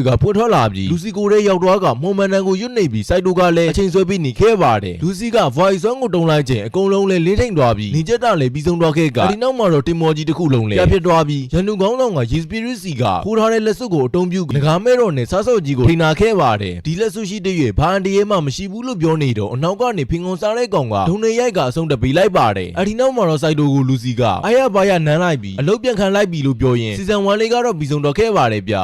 စီဇန်2ရဲ့စမှာတော့စိုက်တိုတယောက်တူရဲ့ကုတ်ပါကိုပြန်ဖို့လာကြတဲ့စီတက်တက်ပြန်သွားပြီးတူနေတဲ့နေရာကိုပြန်ရောက်သွားခဲ့ကပြောနေပေမဲ့လူစီကပတ်မလာတာကြောင့်အထီးကျန်စိတ်တွေကဝင်သွားပြီးလူစီနဲ့အမတ်တရားတွေကိုပြန်စဉ်းစားကတူမမရှိရင်ဘာမှမထူးဘူးလို့အော်နေချိန်လင်းစီယာတိုင်းကကျိုးသွားခဲ့ပြီးမြေပြင်ကိုထူဆင်သွားခဲ့ပါတယ်အဲ့လိုနဲ့စိုက်တိုနိုးလာချိန်လူစီရဲ့ကတင်ပေါ်ကနေပြုတ်ကျနေကဖြစ်ခဲ့တာတွေကအိမ်မက်ဖြစ်နေပြီးလူစီကိုပြေးဖက်လိုက်ပါတယ်အဲ့ဒီနောက်မှာတော့လူစီကကတင်ပေါ်ကပြက်လွန်ချပြီးအခုလိုအိမ်ပြန်မှုဆွတ်လို့ကတူရဲ့စင်ကောကောင်ဖြစ်စနေဖို့ဆုံးဖြတ်ခဲ့တဲ့စိုက်တိုကိုနောက်တစ်ခါကျွန်းလုံးမဆက်ဆံတော့ဘူးလို့ပြောကတူကလွဲပြီးတခြားမင်းကလေးတွေကိုလည်းမကြည့်ဖို့ရှက်ရှက်နဲ့မာကအတူတူအိတ်ကြပါတော့တယ်နောက်တနေ့မှာတော့မင်းသမီးကိုဘရင်မအဖြစ်တင်မြောက်တော့မှဖြစ်ကြောင်းပြောနေခဲ့ကပြည်သူတွေကလည်းအကုန်လုံးသဘောတူခဲ့ကြပြီးတစ်ဖက်မှာတော့မင်းကလေးတယောက်ကအကျဉ်းတာခရုံဝဲကိုလာတွေ့ပြီးခရုံဝဲကလည်းသူတခါမှမမြင်ဘူးတဲ့ fight စွမ်းကြောင်းအခုလိုရှုံတော်ခဲ့ရတာလို့ပြောနေပြီးမင်းကလေးကလည်းလက်စွပ်ကိုထုတ်ပြကနှုတ်ဆက်လိုက်ပါတယ်တစ်ဖက်မှာတော့လူစီကစိုက်တိုအတွက်တူမစီကတောင်းထားတဲ့မုံမျက်မှန်ကိုလက်ဆောင်အဖြစ်တထားခိုင်းလိုက်ပြီးဒီနေ့နေခဲ့ကစိုက်တိုလည်းချွတ်ဖို့လုပ်ချိန်မရတာကြောင့်တထားလိုက်ရပါတယ်အဲ့လိုနဲ့ပဲမိန်းနဲ့တွေ့ချိန်တူနဲ့အတူတူအခမ်းအနားကိုအတူတူတွားဖို့ခေါ်နေရင်မင်းရဲ့ရင်သားကိုကြည့်လိုက်ချိန်မျက်မှန်ကအချက်ပြမီကလင်းလာခဲ့ကလူစီကလည်းရောက်လာပြီးသူကလွဲပြီးတခြားမိန်းကလေးတွေကိုတနာမျက်လုံးနဲ့ကြည့်တိုင်းအချက်ပြမှဖြစ်ကြောင်းဒေါရတကြီးနဲ့ပြောက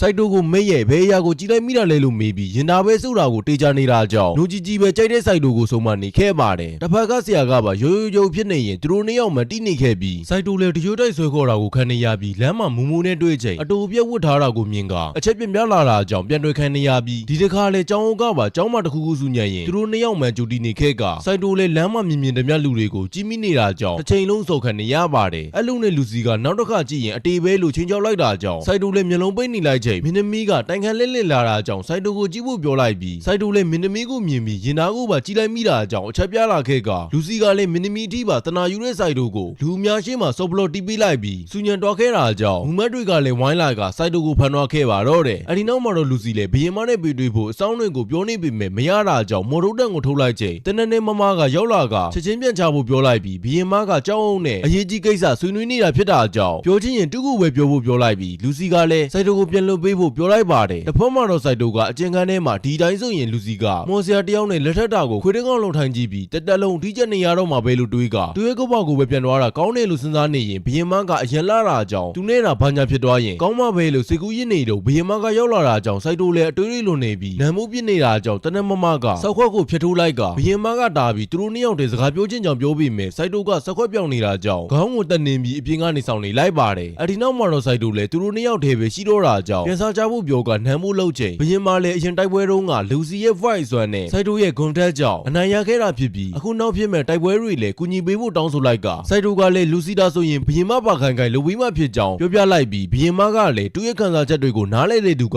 လူနေနေပဲရှိတာကြောင့်စိုက်တို တိုတို့ကိုအကူအညီတောင်းတာဖြစ်ကြောင်းပြောပြလိုက်ပြီးရန်သူကလည်းဒီတိုင်းပြီးမှပဲရှိကြောင်းပြောနေခဲ့ပါတယ်ပြီးတော့ဒီမနက်အချင်းထောင်ထဲမှာလည်းခရွန်ဝဲကအတက်ခံလိုက်ရကြောင်းနဲ့မော်ကာရန်တွေအများကြီးတားထားပေမဲ့လောက်ကျန်သူကအတားရလေးပဲဖျက်ဆီးလိုက်ပြီးလောက်ကျန်တော်ကဟိုစနေ့ကတိုက်ပွဲမှာကူညီပေးခဲ့တဲ့အတွက်စိုက်တိုကိုစူးလန်းနေနဲ့လူချင်တာရှိရင်ဘာမဆိုပြောလို့ရတယ်လို့ပြောတော့စိုက်တိုလည်းရင်သားနှလုံးကိုအရင်ကြည့်နေချိန်လူစီကရောက်လာတာကြောင့်စိုက်တိုလည်းတူပါမမလုပ်ထားတဲ့ကြောင့်ပြောနေခဲ့ကလူစီကပြေးဖက်ပြီးသူ့ကိုစိတ်ပူအောင်လုပ်ကြောင်းပြောပြီးငိုနေခဲ့ပါတယ်အဒီနောက်မှာတော့အိမ်ပြန်တဲ့အချိန်လူစီကဘရင်မပေးထားခဲ့တဲ့ voice နဲ့စာအုပ်ကိုဖွင့်ကြည့်ပေမဲ့ဘာမှမပါတာကြောင့်စိုက်တိုလည်းဘာမှမရေးထားတာဟာတိုက်ပွဲကိုလွတ်လပ်စွာတိုက်ခိုက်ပါလို့အတိတ်ပဲရတယ်လို့မန်ကာထဲမှာဖတ်ဘူးကြောင်းပြောတော့လူစီလည်းစိုက်တိုကိုတကယ်ပဲအိမ်ပြန်ချင်တာလားလို့မေးပြီးစိုက်တိုကလည်းလူစီကိုကွက်ကွယ်ရအောင်မှဖြစ်တာကြောင့်မပြန်ချင်ကြောင်းပြန်ပြောလိုက်ပါတယ်အဲ့လိုနဲ့ကြောင်းမြင်ရောက်ချိန်တနက်မမကသူတို့ရဲ့လိုဝက်တင်ဂီတာက0ဝဲဖြစ်ကြောင်းပြောလိုက်ကစိုက်တိုကိုလည်းနောက်တစ်ခါဘရင်မကိုမတော်တရောမလုပ်ဖို့ပြောပြီးပြန်သွားလိုက်ပါတယ်ဒါကိုကြားတဲ့လူစီလည်းစိုက်တိုကိုနာဘူးခွေးကောင်လို့ပြောကတညာလုံးရိုက်နေခဲ့ပြီးနောက်တစ်နေ့တနက်မမအပြေးသွားလာချိန်စိုက်တိုကတကိုယ်လုံးဒဏ်ရာရနေခဲ့ကတနက်မမလည်းအရေးကြီးတာကြောင့်နှိပ်စက်တာကိုနောက်မှလုပ်ဖို့ပြောပြီးဘရင်မကိုတယောက်ယောက်ကပြန်ပြီးဆွဲထားကြောင်းပြောရင်စီဇန်2ရဲ့ episode 1လေးကပြီးဆုံးတော့ခဲ့ပါတယ်ဗျ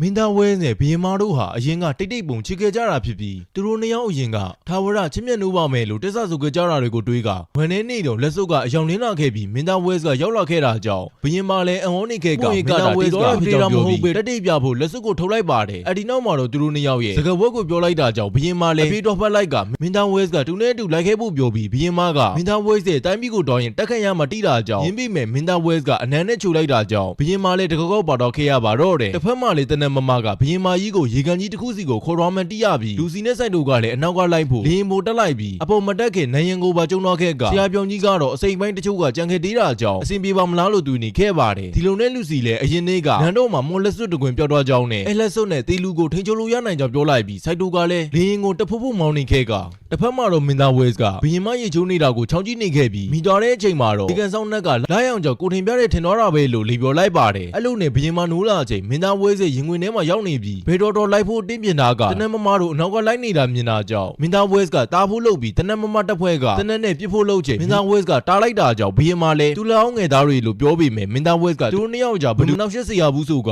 ဘရင်မကိုလည်းသူတို့နှစ်ယောက်တက်ဆော့ဆိုခဲ့တဲ့အတိုင်းလုပ်ဖို့ပြောလိုက်ပြီးတစ်ဖက်မှာတော့စိုက်တိုနဲ့လူစီကလင်းပြကြတော့မှဖြစ်တာကြောင့်အခက်တွေ့နေပြီးလူစီကလည်းစိုက်တိုကိုအယူလို့အော်ကထူထောင်းနေချိန်ငကားမဲတော်နဲ့စားစော့ကြီးတို့ကကူညီပေးလိုက်ကလူစီကလိုဝက်တော်ဝင်မှုဆမ်လိုက်တော်ဖို့ပြောနေချိန်အောက်ကမင်းသားဝဲစုပ်ကိုတွေ့သွားပြီးစိုက်တိုကလည်းတေဗီသားလူကအတက်ရှင်နေဒေတာကိုမြင်ကတက်ပြန့်ရှင်စေတဲ့လက်စွပ်ကြောင့်မှတီတော့ခဲ့ပါတယ်ထွက်ပြေးဖို့လုံနေတော့ငကားမဲတော်တို့ကပါဝိုင်းထားလိုက်ကဘရင်မကိုပြန်လာဖို့ခေါ်ပေမဲ့မင်းသားဝဲစနားမှာပဲကတ်နေပြီးစိုက်တိုကလက်စွပ်ကြောင့်ပြန်ရှင်လာလားလို့မေးတော့မင်းသားဝဲစဲမတိတလို့ဟန်ဆောင်ကအဲလက်စွပ်ကတေဗီသားလူကိုပြန်တက်တွင်းနိုင်တာကြောင့်ကြောက်ရွံ့ကောင်းတာပေါ်လို့ပြောကဘရင်မကလည်းမင်းသားဝဲကိုကကွယ်ပေးနေတာကြောင့်ငကားမဲတော်ကပြောနေလေအပူပဲစုကစားတိုက်ပေမဲ့မင်းသားဝဲကဘာမှမဖြစ်တော့ပဲငကားမဲတော်နဲ့ဆော့ဆော့ကြီးတို့ပေါင်တိုက်တာကိုလည်းအသာလေးကာလိုက်ပြီးပြန်တိုက်ခိုက်ချိန်လွယ်တော်ခဲ့ပါတယ်အဲဒီနောက်မှာတော့ဘရင်မလည်းဇုံလုံးကန်းနေကသူတို့နှစ်ယောက်ကထာဝရချစ်ကြမှဖြစ်ကြောင်းပြောပြီးလူစီကိုလည်းသူ့လိုနှစ်ကမချစ်ဘူးတာကြောင့်ဘာမှနားမလည်ဘူးဆိုပြီးလူစီကိုသူတို့လမ်းမပိတ်ဖို့အမိန်ပေးလိုက်ကစိုက်တိုကလည်းဘလို့မှပြောမရဖြစ်နေတာကြောင့်ဓာတ်ကိုထုတ်လိုက်ပြီးမင်းသားဝဲကိုတိုက်ခိုက်ဖို့လုပ်ချိန်ဘရင်မကဝန်တာစီးနေကဘရင်မနဲ့မင်းသားဝဲကျုပ်ပေါင်တိုက်ချိန်ကြီးမားတဲ့မော်ဆောင်အားထွက်လာပြီးလူစီကလည်းမနက်စာအုပ်ကစကလုံးလေးပေါ်လာတာကြောင့်တုံးပြူဖို့မနက်ရွတ်နေကစိုက်တိုကတောက်ခံထားပြီးလူစီမန်နဲ့ယူပြီးသွားချိန်မင်းသားဝဲကိုတစ်ချက်တည်းအဆုံးတက်လိုက်နိုင်ပြီးဘရင်မလည်းရင်ကျိုးနေကနောက်ဆုံးအနေနဲ့မင်းသားဝဲကတကယ်အတိစိတ်ပြန်ဝင်လာခဲ့ပြီးခုနကလူကတူမဟုတ်တာကြောင့်သူ့ကိုမေးပြစ်လိုက်ဖို့နဲ့အတိတ်ရှာဖို့ပြောလိုက်ကဖိုးရင်ကတိဆောက်စုခဲ့တာကိုလည်းမတီနိုင်တော့ဘူးလို့ပြောရင်တည်တော့ပါတော့တယ်အဲ့လိုနဲ့ဘရင်မလည်းကြေကွဲနေခဲ့ပြီးမင်းသားကိုပေးထားတဲ့ဂတိကိုပြန်တွေးနေရင်episode 2လေးကတော့ပြီးဆုံးတော့ခဲ့ပါတယ်ဗျ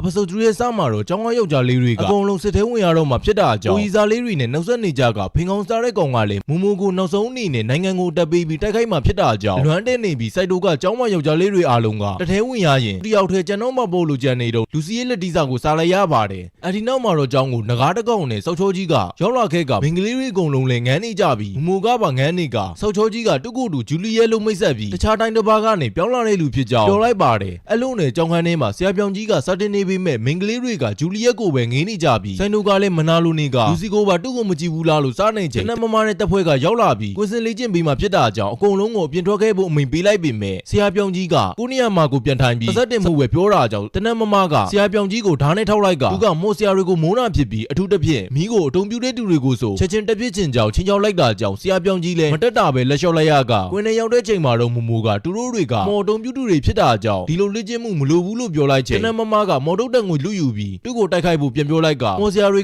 ကမော်တုတ်တက်မရှိတော့ရင်ဘာမှမဟုတ်တဲ့လူပဲဖြစ်တာကြောင့်ကိုကောက်ကွယ်ဖို့အခြေခံလေ့ကျင့်မှုလေးတော့လူကြောင့်ပြောပြလိုက်ပါတယ်အဲ့ဒါကိုစိုက်တိုကလည်းဖင်ထောင်မိကြည့်နေခဲ့ပါတယ်အဲ့ဒီနောက်မှာတော့ဆောက်ချိုကြီးဂျူလီယက်ကိုမင်္ဂလေးတွေကအထူးထူးလေ့ကျင့်မှုကန်လန်းနေခဲ့ပြီးဂျူလီယက်ကပါတနာယူတာပြပြဖြစ်ကြောင်းပြောကလူစီစီကိုတွားလိုက်ပြီးအတူတူလေ့ကျင့်မှုပြောလိုက်ကလူစီကလည်းလက်ခံလိုက်ပြီးအားလုံးကလည်းတဝင်းတူနေခဲ့ပါတယ်စိုက်တိုလည်းပဝင်တဝင်းတူနေပြီးခေါင်းဆောင်ကစိုက်တိုစီဓာနဲ့ရောက်လာပြီးစိုက်တိုကကြောင်းသားမဟုတ်ကြောင်းပြောနေပေမဲ့ခေါင်းဆောင်ကကြောင်းသားမဟုတ်လေရန်သူကလာတိုက်ရင်ပြန်မတိုက်ပေးနေမှလားလို့မိလိုက်ပြီးဓာတ်ဥကန်ခိုင်းလိုက်ကအနောက်ကနေဓာနဲ့လိုက်ခုံနေတာကြောင့်စိုက်တိုလည်းမောက်နေခဲ့ကတနက်မမကအရင်ကစိုက်တိုတက်ခိုက်တာထွက်တောင်ကောင်းတာကြောင့်စမ်းကြည့်တာဖြစ်ကြောင်းပြောလိုက်ပြီးလူစီကလည်းအဲ့ဒါကဒေဖင်ကကြောက်မေလို့ပြောကဒေဖင်ကဆိုတာစိုက်တိုရဲ့ဓာနဲ့မေဖြစ်ပြီးတကယ်တိုက်ခိုက်လို့ရတဲ့လက်နက်မှမဟုတ်စကေးရီတုံးလို့မရကြောင်းပြောလိုက်ကဂျူလီယက်ကရောက်လာပြီးသူနဲ့တက်ခိုက်ဖို့စင်ခေါ်လိုက်ပါတယ်လောင်ကြီးကတော့အနိုင်ရတဲ့သူကလူစီကိုနန်ခွေရမှာဖြစ်ကြောင်းလူစီရဲ့ခွင့်ပြုချက်မပါဘဲပြောလိုက်ပြီးလူစီကလည်းစိုက်တိုးတာတကယ်တိုက်ရင်တီတော်မှဆိုရည်နေကတိုက်ချင်ရင်တစ်တာသားကိုတုံပြီးမှတိုက်လို့ရမှာဖြစ်ကြောင်းပြောပြီးစိုက်တိုးကလည်းလက်ခံလိုက်ကမနေ့ပြန်တိုက်ဖို့စင်ကိုလိုက်ပါတယ်ညနေရောက်တဲ့အချိန်မှာတော့စိုက်တိုးကတနက်မမကိုခေါ်ပြီးဓာတ်နဲ့တိုက်ခိုက်တတ်အောင်တင်ပြပေးဖို့တောင်းဆိုလိုက်ကသူကဓာတ်ရေးကိုတခါမှမတင်ဘူးပေမဲ့ဓာတ်စစ်ကလက်ထက်ရောက်လာရင်တော့အလိုလိုအတုံးပြုတ်တတ်ကြောင်းပြောပြီးအဲ့ဒါကလည်းဂုံတက်ရဲ့အစွမ်းကြောင့်မေးလို့ပြောက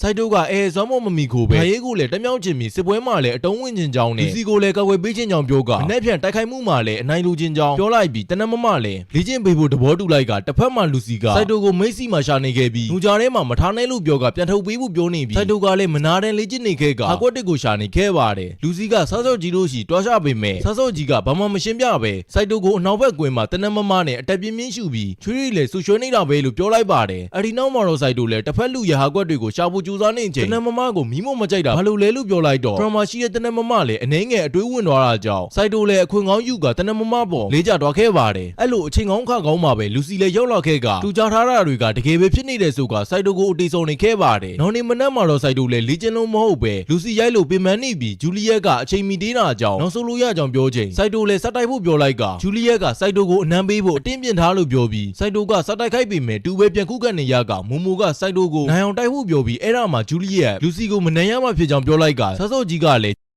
ဂျူလီယက်ကလူစီကိုနမ်းတာမကြည့်ချင်လို့မှတီးသွားပြီးစိုက်တိုကလည်းဂျူလီယက်ကိုတေချာတိုက်နေပေမဲ့ဂျူလီယက်ကကျွန်းကျွန်းကျင်ကျင်ဖြစ်နေတာကြောင့်ဓာကြီးကကော်ဟာလွန်းနေချိန်စိုက်တိုကဂျူလီယက်အားလူစီကိုတော်တော်နမ်းချင်နေတာလားလို့အတွေးများအောင်လုပ်ပြီးတိုက်ခိုက်ဖို့လုပ်ပေမဲ့ဂျူလီယက်ကအတားလေးရှောင်ကလူစီကိုတည်းမဟုတ်ပဲစိုက်တိုကိုလည်းနမ်းချင်ကြောင်ပြောလိုက်တော့စိုက်တိုလည်းသတိလွတ်သွားချိန်ပြေးတိုက်ခိုက်ပေမဲ့ဂျူလီယက်ကပဲရှုံသွားခဲ့ပါတယ်အဲ့လိုနဲ့မင်္ဂလေးတွေအကုန်လုံးလည်းဂျူလီယက်စီပြေးလာခဲ့ပြီးလူစီကလည်းအနိုင်ရတော်တဲ့စိုက်တိုကိုနမ်းဖို့ပြောပေမဲ့စိုက်တိုကမလုပ်ချင်ဘူးလို့ပြောကတော်လိုက်ပြီးသူကအနိုင်ရတာမဟုတ်ပဲဂျူလီယက်ကတမင်တက်ရှုံပေးလိုက်တာကြောင်းလို့ပြောကလူစီကလည်းအားလုံးရဲ့ရှေ့မှာသူ့ကိုညင်လိုက်တာကြောင့်ရှက်နေခဲ့ကြောင်ပြောနေချိန်လူကောင်းဆောင်ကလူဝက်နံပါတ်0လို့ခေါ်ကရေးပေါ်ခေါ်ဆိုမှုလို့ပြောလိုက်ပြီးအခန်းထဲမှာတော့ဂျူလီယက်ကကြိုရောက်နေကသူကကိုအဖိုးဝင်တွေကတူရဲ့အစွမ်းကိုတီးချင်းယုံမဲမို့ပြန်လာဖြစ်ကြောင်ပြောလိုက်တာကြောင့်လူစီလည်းကြောင်နေခဲ့ပါတယ်အဒီနောက်မှာတော့ဘီယင်မကလူစီနဲ့စိုက်တို့ကိုအရင်နေ့ကအတွက်ကျေးဇူးတင်ကြောင်ပြောလိုက်ကဂျူလီယက်ကတခြားတိုင်းသမားကနေဘီယင်မကိုကူညီဖို့အတွက်စစ်ကူလွတ်လိုက်တာဖြစ်ပြီးအားလုံးကတဖွဲတည်းဖြစ်ကြောင်တည်သွားပါတယ်အဒီနောက်မှာတော့ဘီယင်မကငင်းချရေးအတွက်သူ့ကိုကူညီပေးမှမလားလို့မေးလိုက်ပြီးစိုက်တို့ကလည်းလက်ခံချိန်ဂျူလီယက်ကလူစီရဲ့လက်ကိုကန်ကကူညီမှမလားလို့မေးပြီးလက်ကိုနမ်းလိုက်တာကြောင့်လူစီကလည်းရှက်နေခဲ့ပြီးအဲ့ဒါကိုတဝင်းသူနေတဲ့စိုက်တို့လည်းလူစီနဲ့ရန်ဖြစ်နေကြပါတယ်အဖက်မှာတော့ခရုံဝဲရဲ့အတိုင်းပြည်မှာသူတို့ရဲ့ဘီရင်ကအတက်ခံလိုက်ရတာကြောင့်ခရုံဝဲရဲ့လက်ထက်မဖြစ်သူကအာဏာရနေခဲ့ပြီးစိုက်တို့ရဲ့နိုင်ငံကိုတိုက်ခိုက်ဖို့စစ်သားတွေကိုစီယုံနေရင်episode 3လေးကတော့ပြီးဆုံးတော့ခဲ့ပါတယ်ဗျ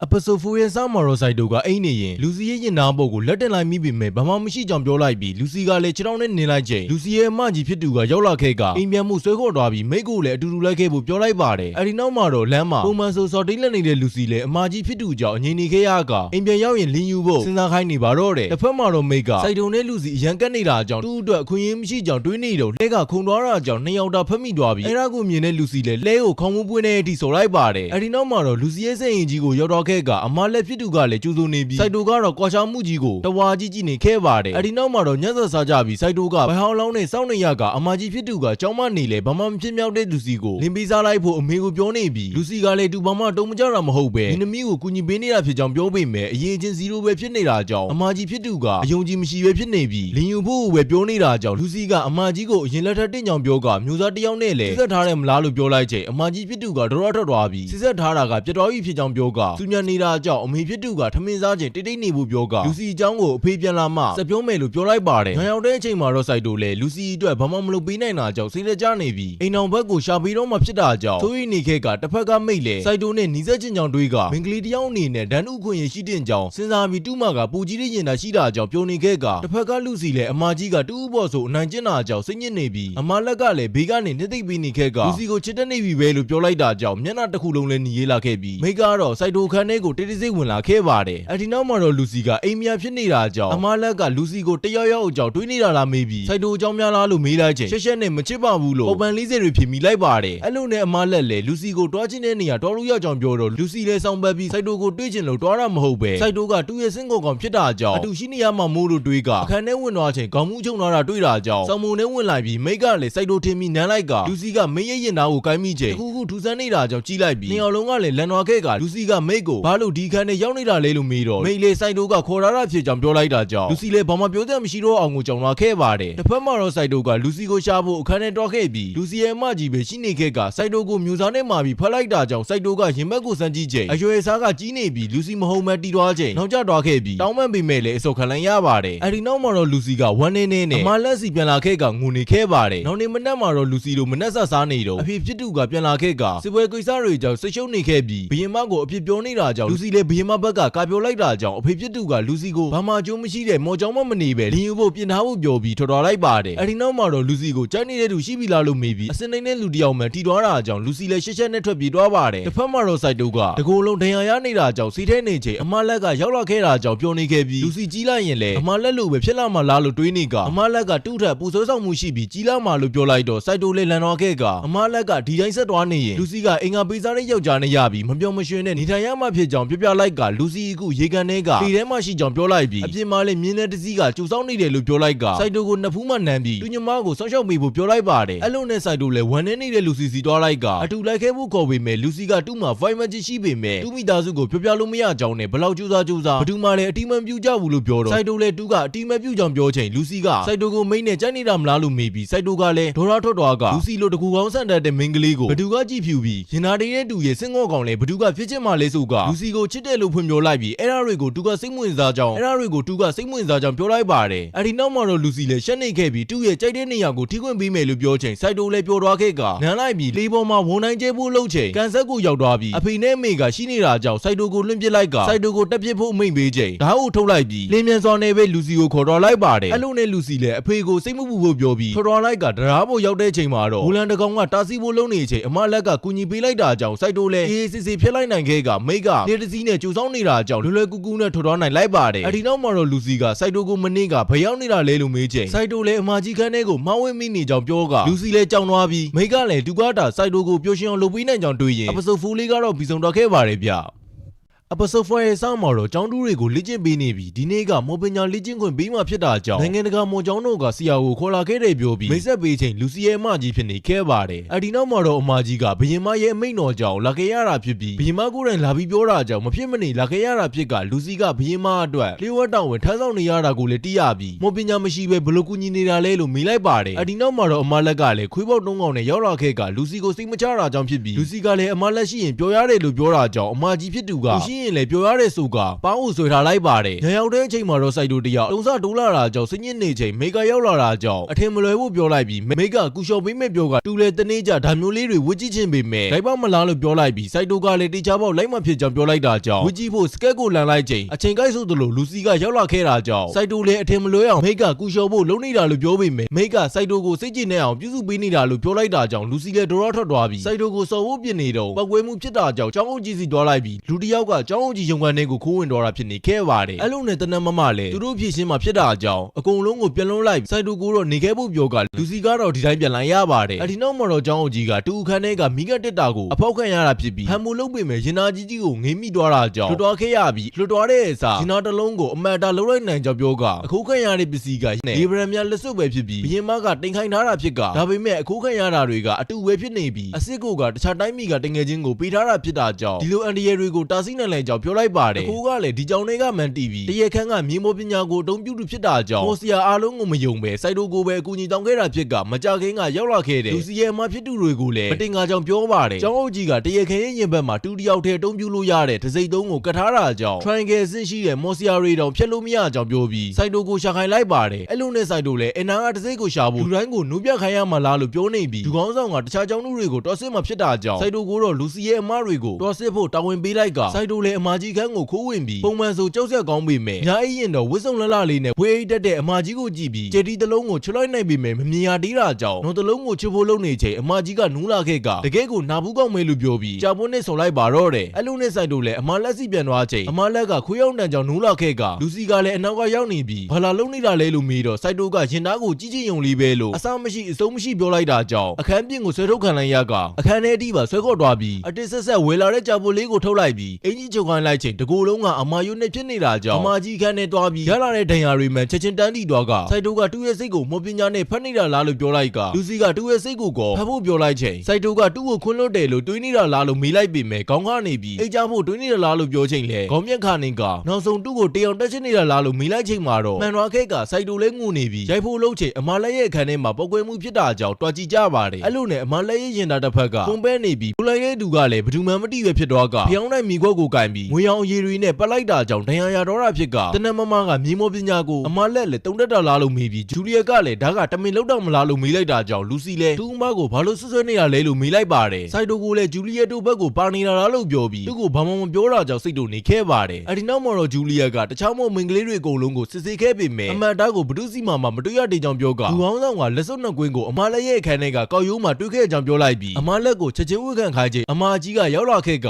ဖျောင်းခွန်းမှတင်နေတဲ့ဇပင်တမြင်ကိုယူပြီးမော်စေးရည်နဲ့တစ်စက်ချလိုက်ရင်ပိုင်ရှင်စီကိုပြန်တော့မှဖြစ်ကြောင်းပြောကအဲ့ဒီဇပင်ကဒူကောင်းဆောင်စီရောက်တော့တာကြောင့်နှစ်ယောက်လုံးကကြက်စီပြီးလှုပ်ကြောင်ပြောပေမဲ့တနက်မမကရင်သားကိုအရင်ပြဖို့ပြောလိုက်တာကြောင့်ဒူကောင်းဆောင်လည်းတွေ့ဝေနေပြီးတနက်မမကဒီလက်စွပ်နှစ်ကွင်းကအတူတွေမဟုတ်ပဲအမှန်တကယ်စစ်ပဲဖြစ်ကြောင်ပြောလိုက်တာကြောင့်ဒူကောင်းဆောင်လည်းအံ့ဩတော့ခဲ့ပြီးရင်ဘက်ကိုပြလိုက်ချိန်လည်းအမှန်သားကတကယ်ရှိနေခဲ့ကတနက်မမကိုတိုက်ခိုက်ပေမဲ့စိုက်တိုကပဲကာလိုက်ပြီးတနက်မမကအစောကတည်းကဒူကောင်းဆောင်ကိုမတင်ကားခဲ့ပဲအကုန်လုံးကရဲကြီးနေကြပြီးအလွယ်လေးထော်တော်နိုင်မိထင်ပေမဲ့အပြင်ကဂိုလန်တကောင်ကစောင့်နေကတနက်မမကလည်းတနက်နဲ့ပြစ်ပြီးချိန်ချောက်တာကြောင့်အဖမ်းခံလိုက်ရပါတယ်တကယ်တော့ဒူကောင်းဆောင်ရဲ့အဖေကတိုင်းမီကိုတစ္ဆာပေါက်တယ်ဆိုပြီးမတရားဆွဆွဲခံရတာကြောင့်တက်တိတော်ခဲ့ရကဒူကောင်းဆောင်လည်းအေကတဲ့ကတိုင်းမီကိုမုန်တီးနေပြီးတနက်မမကလည်းတူရဲမြို့လေးဟာအမျိုးလုံးမီးလောင်ခဲ့ရပြီးဒူတယောက်ပဲတက်ရှင်ခဲ့ပေမဲ့ဘရင်မဘော်တော့အာကာတတွေမထားခဲ့ပဲတစ္ဆာရှိရှိတာဝန်ထမ်းဆောင်ခဲ့တာဟာနောက်ကွယ်မှာတယောက်ယောက်ကဘရင်မကိုကြောက်ကြောက်နေလို့ပဲလို့ပြောလိုက်ပြီးဒူကောင်းဆောင်ကိုခိုင်းနေသူကဘယ်သူလဲလို့မေးလိုက်ချိန်တူအဖေရဲ့တင်ငယ်ချင်းပဲလို့ပြောကထပ်ပြောလို့မရကြောင်ပြောလိုက်ပါတယ်အဒီနောက်မှာတော့တနက်မမလည်းဥပဒေရေးရာကဥက္ကဋ္ဌလစ်မန်မလားလို့ပြောက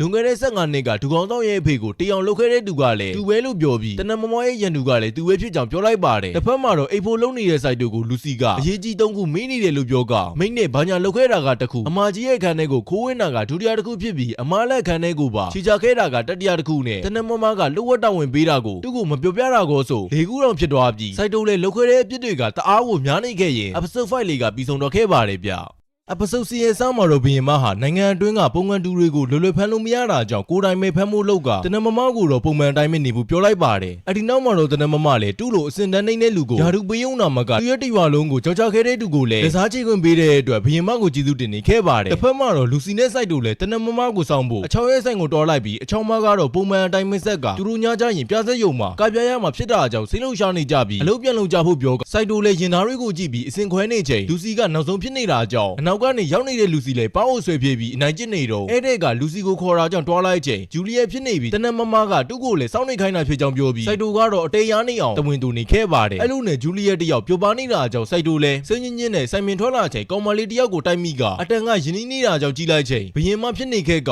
စိုက်တိုကလူစီကိုတောက်ခေါ့ပေးဖို့လုပ်ပြီးမယ်ဘရင်မကစိုက်တိုရဲ့အကူအညီကိုပဲလိုတာဖြစ်ကြောင်းပြောကဘေးကနေကကွယ်ပေးဖို့ပြောလိုက်ပါတယ်အဲ့ဒီနောက်မှာတော့ဘရင်မကမကြခင်အဆောင်နေရောက်လာတော့မှဖြစ်တာကြောင့်အဝတ်စားလဲဖို့တောင်းလိုက်ပြီးစိုက်တိုလေးလူစီရဲ့ဝတ်စားတွေကိုလမ်းပေးချိန်ဘရင်မကတကူလုံးချွတ်နေခဲ့ပါတယ်အဲ့လိုနဲ့ဘရင်မလည်းအင်ကြီးကနည်းနည်းသိနေတာကြောင့်မတော်တရော်တွေဖြစ်နေခဲ့ကဆိုင်နေကလူစီကတော့ဂျူလီယက်ကအမြဲတမ်းချီရလုံးနေတာကြောင့်ရင်းနေခဲ့ကအချောက်ကပြဆက်ပွဲသွားဖို့အားလုံးကိုခေါ်လိုက်ပြီးလူစီကစိုက်တူကိုရှာချိန်မတွေ့ပဲဖြစ်နေခဲ့ပါတယ်အပြင်မှာတော့စစ်သားတွေကပြည့်နေခဲ့ကလိုင်းလန်စစ်ဆေးနေပြီးဘရင်မကတူတို့တွေမရိပ်မိအောင်စိုက်တူကိုဖထားပေးဖို့ပြောလိုက်ကစစ်သားတွေကကြီးနေကြတာကြောင့်ဘရင်မလည်းစိုက်တူရဲ့လက်ကိုနှူကြားနဲ့ထည့်လိုက်ပြီးပုံပန်40အကွက်နဲ့အာယုံလွှဲလိုက်နိုင်ခဲ့ပါတယ်တစ်ဖက်မှာတော့တနမမကလစ်မန်စီတော်လိုက်ကအရေးကြီးတဲ့ ပေးဖို့ခေါ်လိုက်ပြီးလစ်မန်ရောက်လာချိန်ဘီရင်မကပျောက်ဆုံးနေတာကြောင့်အမြန်ရှာဖွေဖို့လမ်းနဲ့စိတ်ကန်းတွေကိုပိတ်ဖို့အမိန်တောင်းလိုက်ကလစ်မန်ကလည်းချက်ချင်းပဲအမိန့်စာတွေရေးပေးလိုက်ပြီးဘီရင်မကိုအမြန်ရှာဖို့ပြောလိုက်ပါတယ်ပြီးတော့ဘီရင်မကိုမတွေ့ရင်တူပါရှာပေးမယ်လို့ပြောလိုက်ပြီးတနမမကမတွားခင်လစ်မန်ကိုလွန်ခဲ့တဲ့အနှစ်20ကပုံကန်တဲ့ကိစ္စမှာပါဝင်ခဲ့လားလို့မေးလိုက်တာကြောင့်လစ်မန်နဲ့ဘူးတလုံးပဲဆောင်ထားပြီးမျက်နှာပြတော့ခဲ့ရပါတယ်တစ်ဖက်မှာတော့လူစီကစိုက်တိုကိုရှာနေခဲ့ကစိုက်တိုကတော့ဘီရင်မနဲ့အခန်းထဲမှာရှိနေပြီးဘီရင်မကအရန်အေးနေတာကြောင့်ဖထားပေးလိုက်ချိန်အပြင်ဘက်တကားမှာအဆောင်တွေကကြောက်လာတာကြောင့်ဘီရင်မလည်းအင်ဂျီတွေချွတ်ထားကစိုက်တိုကိုနမ်းနေပြီးအဆောင်တွေကလည်းချက်ချင်းထွက်တော်လိုက်ပါတယ်တစ်ဖက်မှာတော့လစ်မန်လည်းလူယုံတွေကိုလွတ်လိုက်ကတနမမကအနောက်ကလက်ချောင်းနေပြီးလမ်းမှာလူစီနဲ့တွေ့တာကြောင့်အတူတူခေါ်တော့လိုက်ကလစ်မန်ရဲ့လူတွေကလူတယောက်ကိုပြတ်သက်ရုံမတွေ့ဘူးနဲ့ဘီရင်မကပြန်ပြီးဆွဲခန့်ထားရကြောင်းဒင်းပေးလိုက်ပြီးအဲ့ဒါကိုကြားတဲ့လူစီလည်းအုံမီသွားတာကြောင့်လစ်မန်ရဲ့လူကအနားရောက်လာချိန်တနမမကလူစီကိုကစ်စင်ဆွဲနေခဲ့တာကြောင့်မရိပ်မိပဲထွက်သွားလိုက်ပါတယ်အဲဒီနောက်မှာတော့လူစီကသူ့ကိုဘာလို့နန်းနာလဲလို့မေးချိန်တနမမလည်းသူတို့ရဲ့မစ်ရှင်ကိုအထီးခိုက်မခံနိုင်လို့လောလောရတာဖြစ်ကြောင်းရှင်းပြလိုက်ပါတယ်တစ်ဖက်မှာတော့စိုက်တိုကိုဘီရင်မကသူတို့ရဲ့တစ်ဆက်ဖောက်ကိုများကျင်တာကြောင့်အခုလိုပြောသလိုဟန်ဆောင်ထားတာဖြစ်ကြောင်းပြောကစိုက်တိုကိုလည်းအဲ့ဒီအတွက်ဘေးမှာကကွယ်ပေးဖို့ခေါ်ထားတာဖြစ်ကြောင်းပြောပြလိုက်ပြီးဘီရင်မကရန်သူကိုမလိန်ခင်ကိုလူကိုအရင်လျရမယ်ဆိုကအချိန်ကြာပြီဖြစ်တာကြောင့်ပြဿနာရုံကိုတွားဖို့ခေါ်လိုက်ပါတယ်တစ်ဖက်မှာလည်းတနမမကဘီရင်မကိုစိုက်တိုနဲ့အတူတူရှိနေကြောင်းလူစီကိုပြောလိုက်ပြီးပြဿနာရုံကိုတယောက်တည်းကြံခဲ့တဲ့လူစီလည်းအချောင်းမရဲ့လဲနဲ့တွေ့တာကြောင့်တခါတည်းလိုက်တော့လိုက်ရပါတယ်ပြဿနာရုံရောက်တဲ့အချိန်မှာတော့လူစီနဲ့စိုက်တိုကပြန်တွေးကြပြီးရှိုးပွဲအတွက်ဝင်တရုပ်ဆောင်ပေးနေရကစိုက်တိုကတော့ပြဿနာထဲမှာပါခွေးလို့တရုပ်ဆောင်နေရလို့စိတ်ပြက်နေခဲ့ပါတယ်အဲဒီနောက်မှာတော့လစ်မန်လည်းတပုံနဲ့ဘီရင်မကအခုထိပြောင်းနေသေးတာကြောင့်သူတို့ရဲ့ကြံစီကိုအကောင့်ထဲပို့ဖို့အခုချိန်ကအကောင့်ဆုံးပဲလို့ပြောနေတော့အနောက်ကနေဘီရင်မကချက်ချင်းရောက်လာကသူတို့ပြောနေတာတွေကိုအကုန်လုံးကိုကြားပြီးဖြစ်တာကြောင့်တရှိုရီနဲ့အဆက်အသွယ်လုပ်တဲ့လစ်မန်ကိုဖမ်းလိုက်ပြီးဖြစ်ကြောင်းပြောကလစ်မန်ကလည်းသူ့ကိုအကွက်ချထားမှန်တဘောပေါက်သွားပြီးဟိုဘန်နဲ့တီဘယ်တိုက်ပွဲဖြစ်နေကတရှိုကထွက်ပြေးဖို့လုပ်ချိန်ဂျူလီယက်နဲ့ထိတိုက်တွေ့ပြီးဖမ်းလိုက်နိုင်ခဲ့ပါတယ်အဲ့လိုနဲ့ဘီရင်မကိုဓာတ်နဲ့ခိုးဖို့လုပ်ချိန်စိုက်တိုကဝင်တားလိုက်ပြီးလစ်မန်ကတော့ဒီပြဿရုံကိုတူထောင်ထားတာဖြစ်တာကြောင့်လမ်းကြောင်းတွေအကုန်လုံးကိုတီးနေပြီးမြေအောက်ထဲဆင်းသွားချိန်တနမမကကျူဆောင်နေခဲ့ကသူရဲ့ရွာကိုမိမြိုက်ခဲ့တဲ့အတွက်အတေတက်ဖို့စောင့်နေတာဖြစ်ကြောင်းပြောလိုက်ပြီးလစ်မန်ကလည်းအဲ့ဒီဖြစ်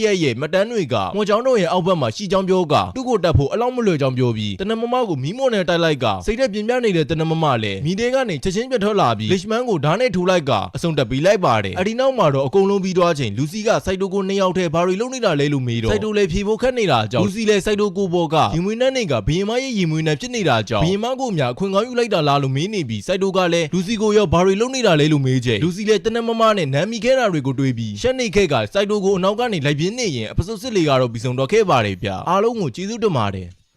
episode 7စမှာတော့ဘီရင်မှာလဲစစ်တပ်ရမှာကိုမလိုလားပဲငြိမ်းချမ်းရေးကိုပဲလိုချင်ပေမဲ့ကြားလာရင်အခြေအနေတွေကပူဆိုးလာမှာဖြစ်တာအကြောင်းစစ်ကြေညာတာကိုလက်ခံလိုက်ရကလက်မထူပေးလိုက်ရပါတယ်အဒီနောက်မှာတော့ပထမစစ်ပွဲကတပတ်ကြာမြင့်ခဲ့ပြီးဘီရင်မကပဲအနိုင်ရတော့ခဲ့တာကြောင့်လူစီကလည်းပျော်နေခဲ့ကစိုက်တိုကတော့အေးဆေးနေခဲ့ပြီးဈေးပတ်ကြီးချင်းကျောင်းသူဝစ်စုံကိုတွေ့သွားတာအကြောင်းအရန်ပြော့တော့ခဲ့ကချက်ချင်းပဲဝယ်လိုက်ပါတော့တယ်အဒီနောက်မှာတော့စိုက်တိုကလူစီကိုဝစ်ခိုင်းရင်မလာမှန်းတိတာအကြောင်းဘသူကိုဝစ်ခိုင်းရမလဲလို့စဉ်းစားနေခဲ့ကလူစီကတော့စိုက်တိုတယောက်အင်ကြီးတဲ့တဲ့နဲ့ယူသွားပြီလားလို့ထင်နေခဲ့ပါတယ်တစ်ဖက်မှာတော့တနမမကဒေါ်လာထွက်နေခဲ့ချိန်ဂျူလီယန်နဲ့တွေ့သွားပြီးစိုက်တိုနဲ့လူစီတို့ကိုပါခေါ်လိုက်ကသူကဘီရင်မရဲ့ခွင့်ပြုချက်ကိုရထားပြီးမော်ချောင်းတို့ရဲ့အောက်ကထိတ်တန့်လိုဝက်ဖိုင်တွေကိုတွားကြည့်ဖို့လုပ်ပြီးမယ်ကျောင်းအုပ်ကြီးကသူ့မှာအမိန့်စာမကြသေးတာကြောင့်တကားကိုဖွင့်ပေးလို့မရကြောင်းပြောတော့ဂျူလီယက်လည်းအဲ့ဒီနေရာဟာလွန်ခဲ့တဲ့နှစ်တစ်ထောင်ကစောက်ထားတာဖြစ်ပြီးအန်ဒီရဲလေးများကလုံခြုံရေးအရာမော်ပညာကိုလည်းတားမြစ်ထားကြောင်းပြောပြလိုက်ပြီးမယ်တနမမကတော့လက်မခံမယ်သူကတူရဲကောင်းဖြစ်တာကြောင့်ဘာအန်ဒီရဲနေမကြောက်ဘူးလို့ပြောနေတာမို့စိုက်တိုလည်းတနမမအရန်ကြီးကျနေတဲ့စာဆောင်ကဘာကြောင့်မို့လို့လဲလို့မေးလိုက်ချိန်တနမမလည်းတူရဲရန်သူရဲ့အကြောင်းလို့ပြောလိုက်ကဂျူလီယာကလည်းသူတို့ကအဖွဲသားတွေဖြစ်တာကြောင့်အတူတူတွားဖို့ပြောလိုက်ပြီးစိုက်တိုကိုတော့ညီကိုလိုပဲဆက်ဆက်ရအောင်လို့ပြောချိန်စိုက်တိုကစတိန်ထော့တော်ခဲ့ကလူစီကတော့ထူးဆန်းတဲ့မော်ပညာတုံးနိုင်တာကြောင့်တကားကိုဖွင့်နိုင်လောက်မှဖြစ်ကြောင်းပြပြလိုက်ပါတယ်အဲ့လိုနဲ့စိုက်တိုလည်းလူစီတုံးနိုင်တဲ့မော်ကပောက်ကွဲစိမ့်နိုင်တာတခုလေးပဲဖြစ်ကကိုနီယာဒီနီယာတွေကိုပဲအသေးစားပောက်ကွဲနိုင်တာဖြစ်ကြောင်းပြောချိန်လူစီလည်းဒေါ်လာထွက်သွားတာကြောင့်သူ့ရဲ့အသေးစားပောက်ကွဲမှုကိုပြလိုက်ပါတယ်အဲ့ဒီနောက်မှာတော့၄ယောက်သားလေလူစီရဲ့အမကြီးကိုပဲအခုညီတောင်းဖို့တွားခေါ်လိုက်ကတစ်ဖက်မှာတော့မိတ်ကစိုက်တိုပေးထားတဲ့ဝတ်စုံကိုဝတ်ကြည့်ကတဘောကြပါမလားလို့တွေးပြီးစိုက်တိုစီကိုတွားဖို့လုပ်ချိန်မင်္ဂလီတက်စင်ခန်းတွေကိုဝင်သွားတာတွေးလိုက်ပါတယ်တကားပေါက်ရောက်တဲ့ချိန်မှာတော့လူစီရဲ့အမကြီးကတကားပေါက်ကိုတိတ်ချကြည့်ပြီးအစင်တုံးစင်းနဲ့ပိတ်ထားမှန်တိကအလွယ်လေးဖွင့်လိုက်နိုင်ခဲ့ပါတယ်အဲ့ဒီနောက်မှာတော့တနမမကတယောက်တည်းဝင်ဖို့လုပ်နေတာကြောင့်အကုန်လုံးကလည်းသူတို့ဘာအတူလိုက်ဝင်မှဖြစ်ကြောင်းပြောနေတော့ဆရာပြောင်ကြီးကရောက်လာခဲ့ကတနမမကိုကျောင်းအုပ်ကြီးရဲ့ခွင့်ပြုချက်မပေးဘူးမလားလို့ပြောလိုက်ပြီးကျောင်းအုပ်ကြီးကခွင့်ပြုချက်မပေးဘူးမလားလို့မေးလိုက်ပြီးတနမမကလည်းအဲ့ဒါတွေကိုဂယုမစိုက်တာကြောင့်အတူလိုက်ဝင်လိုက်က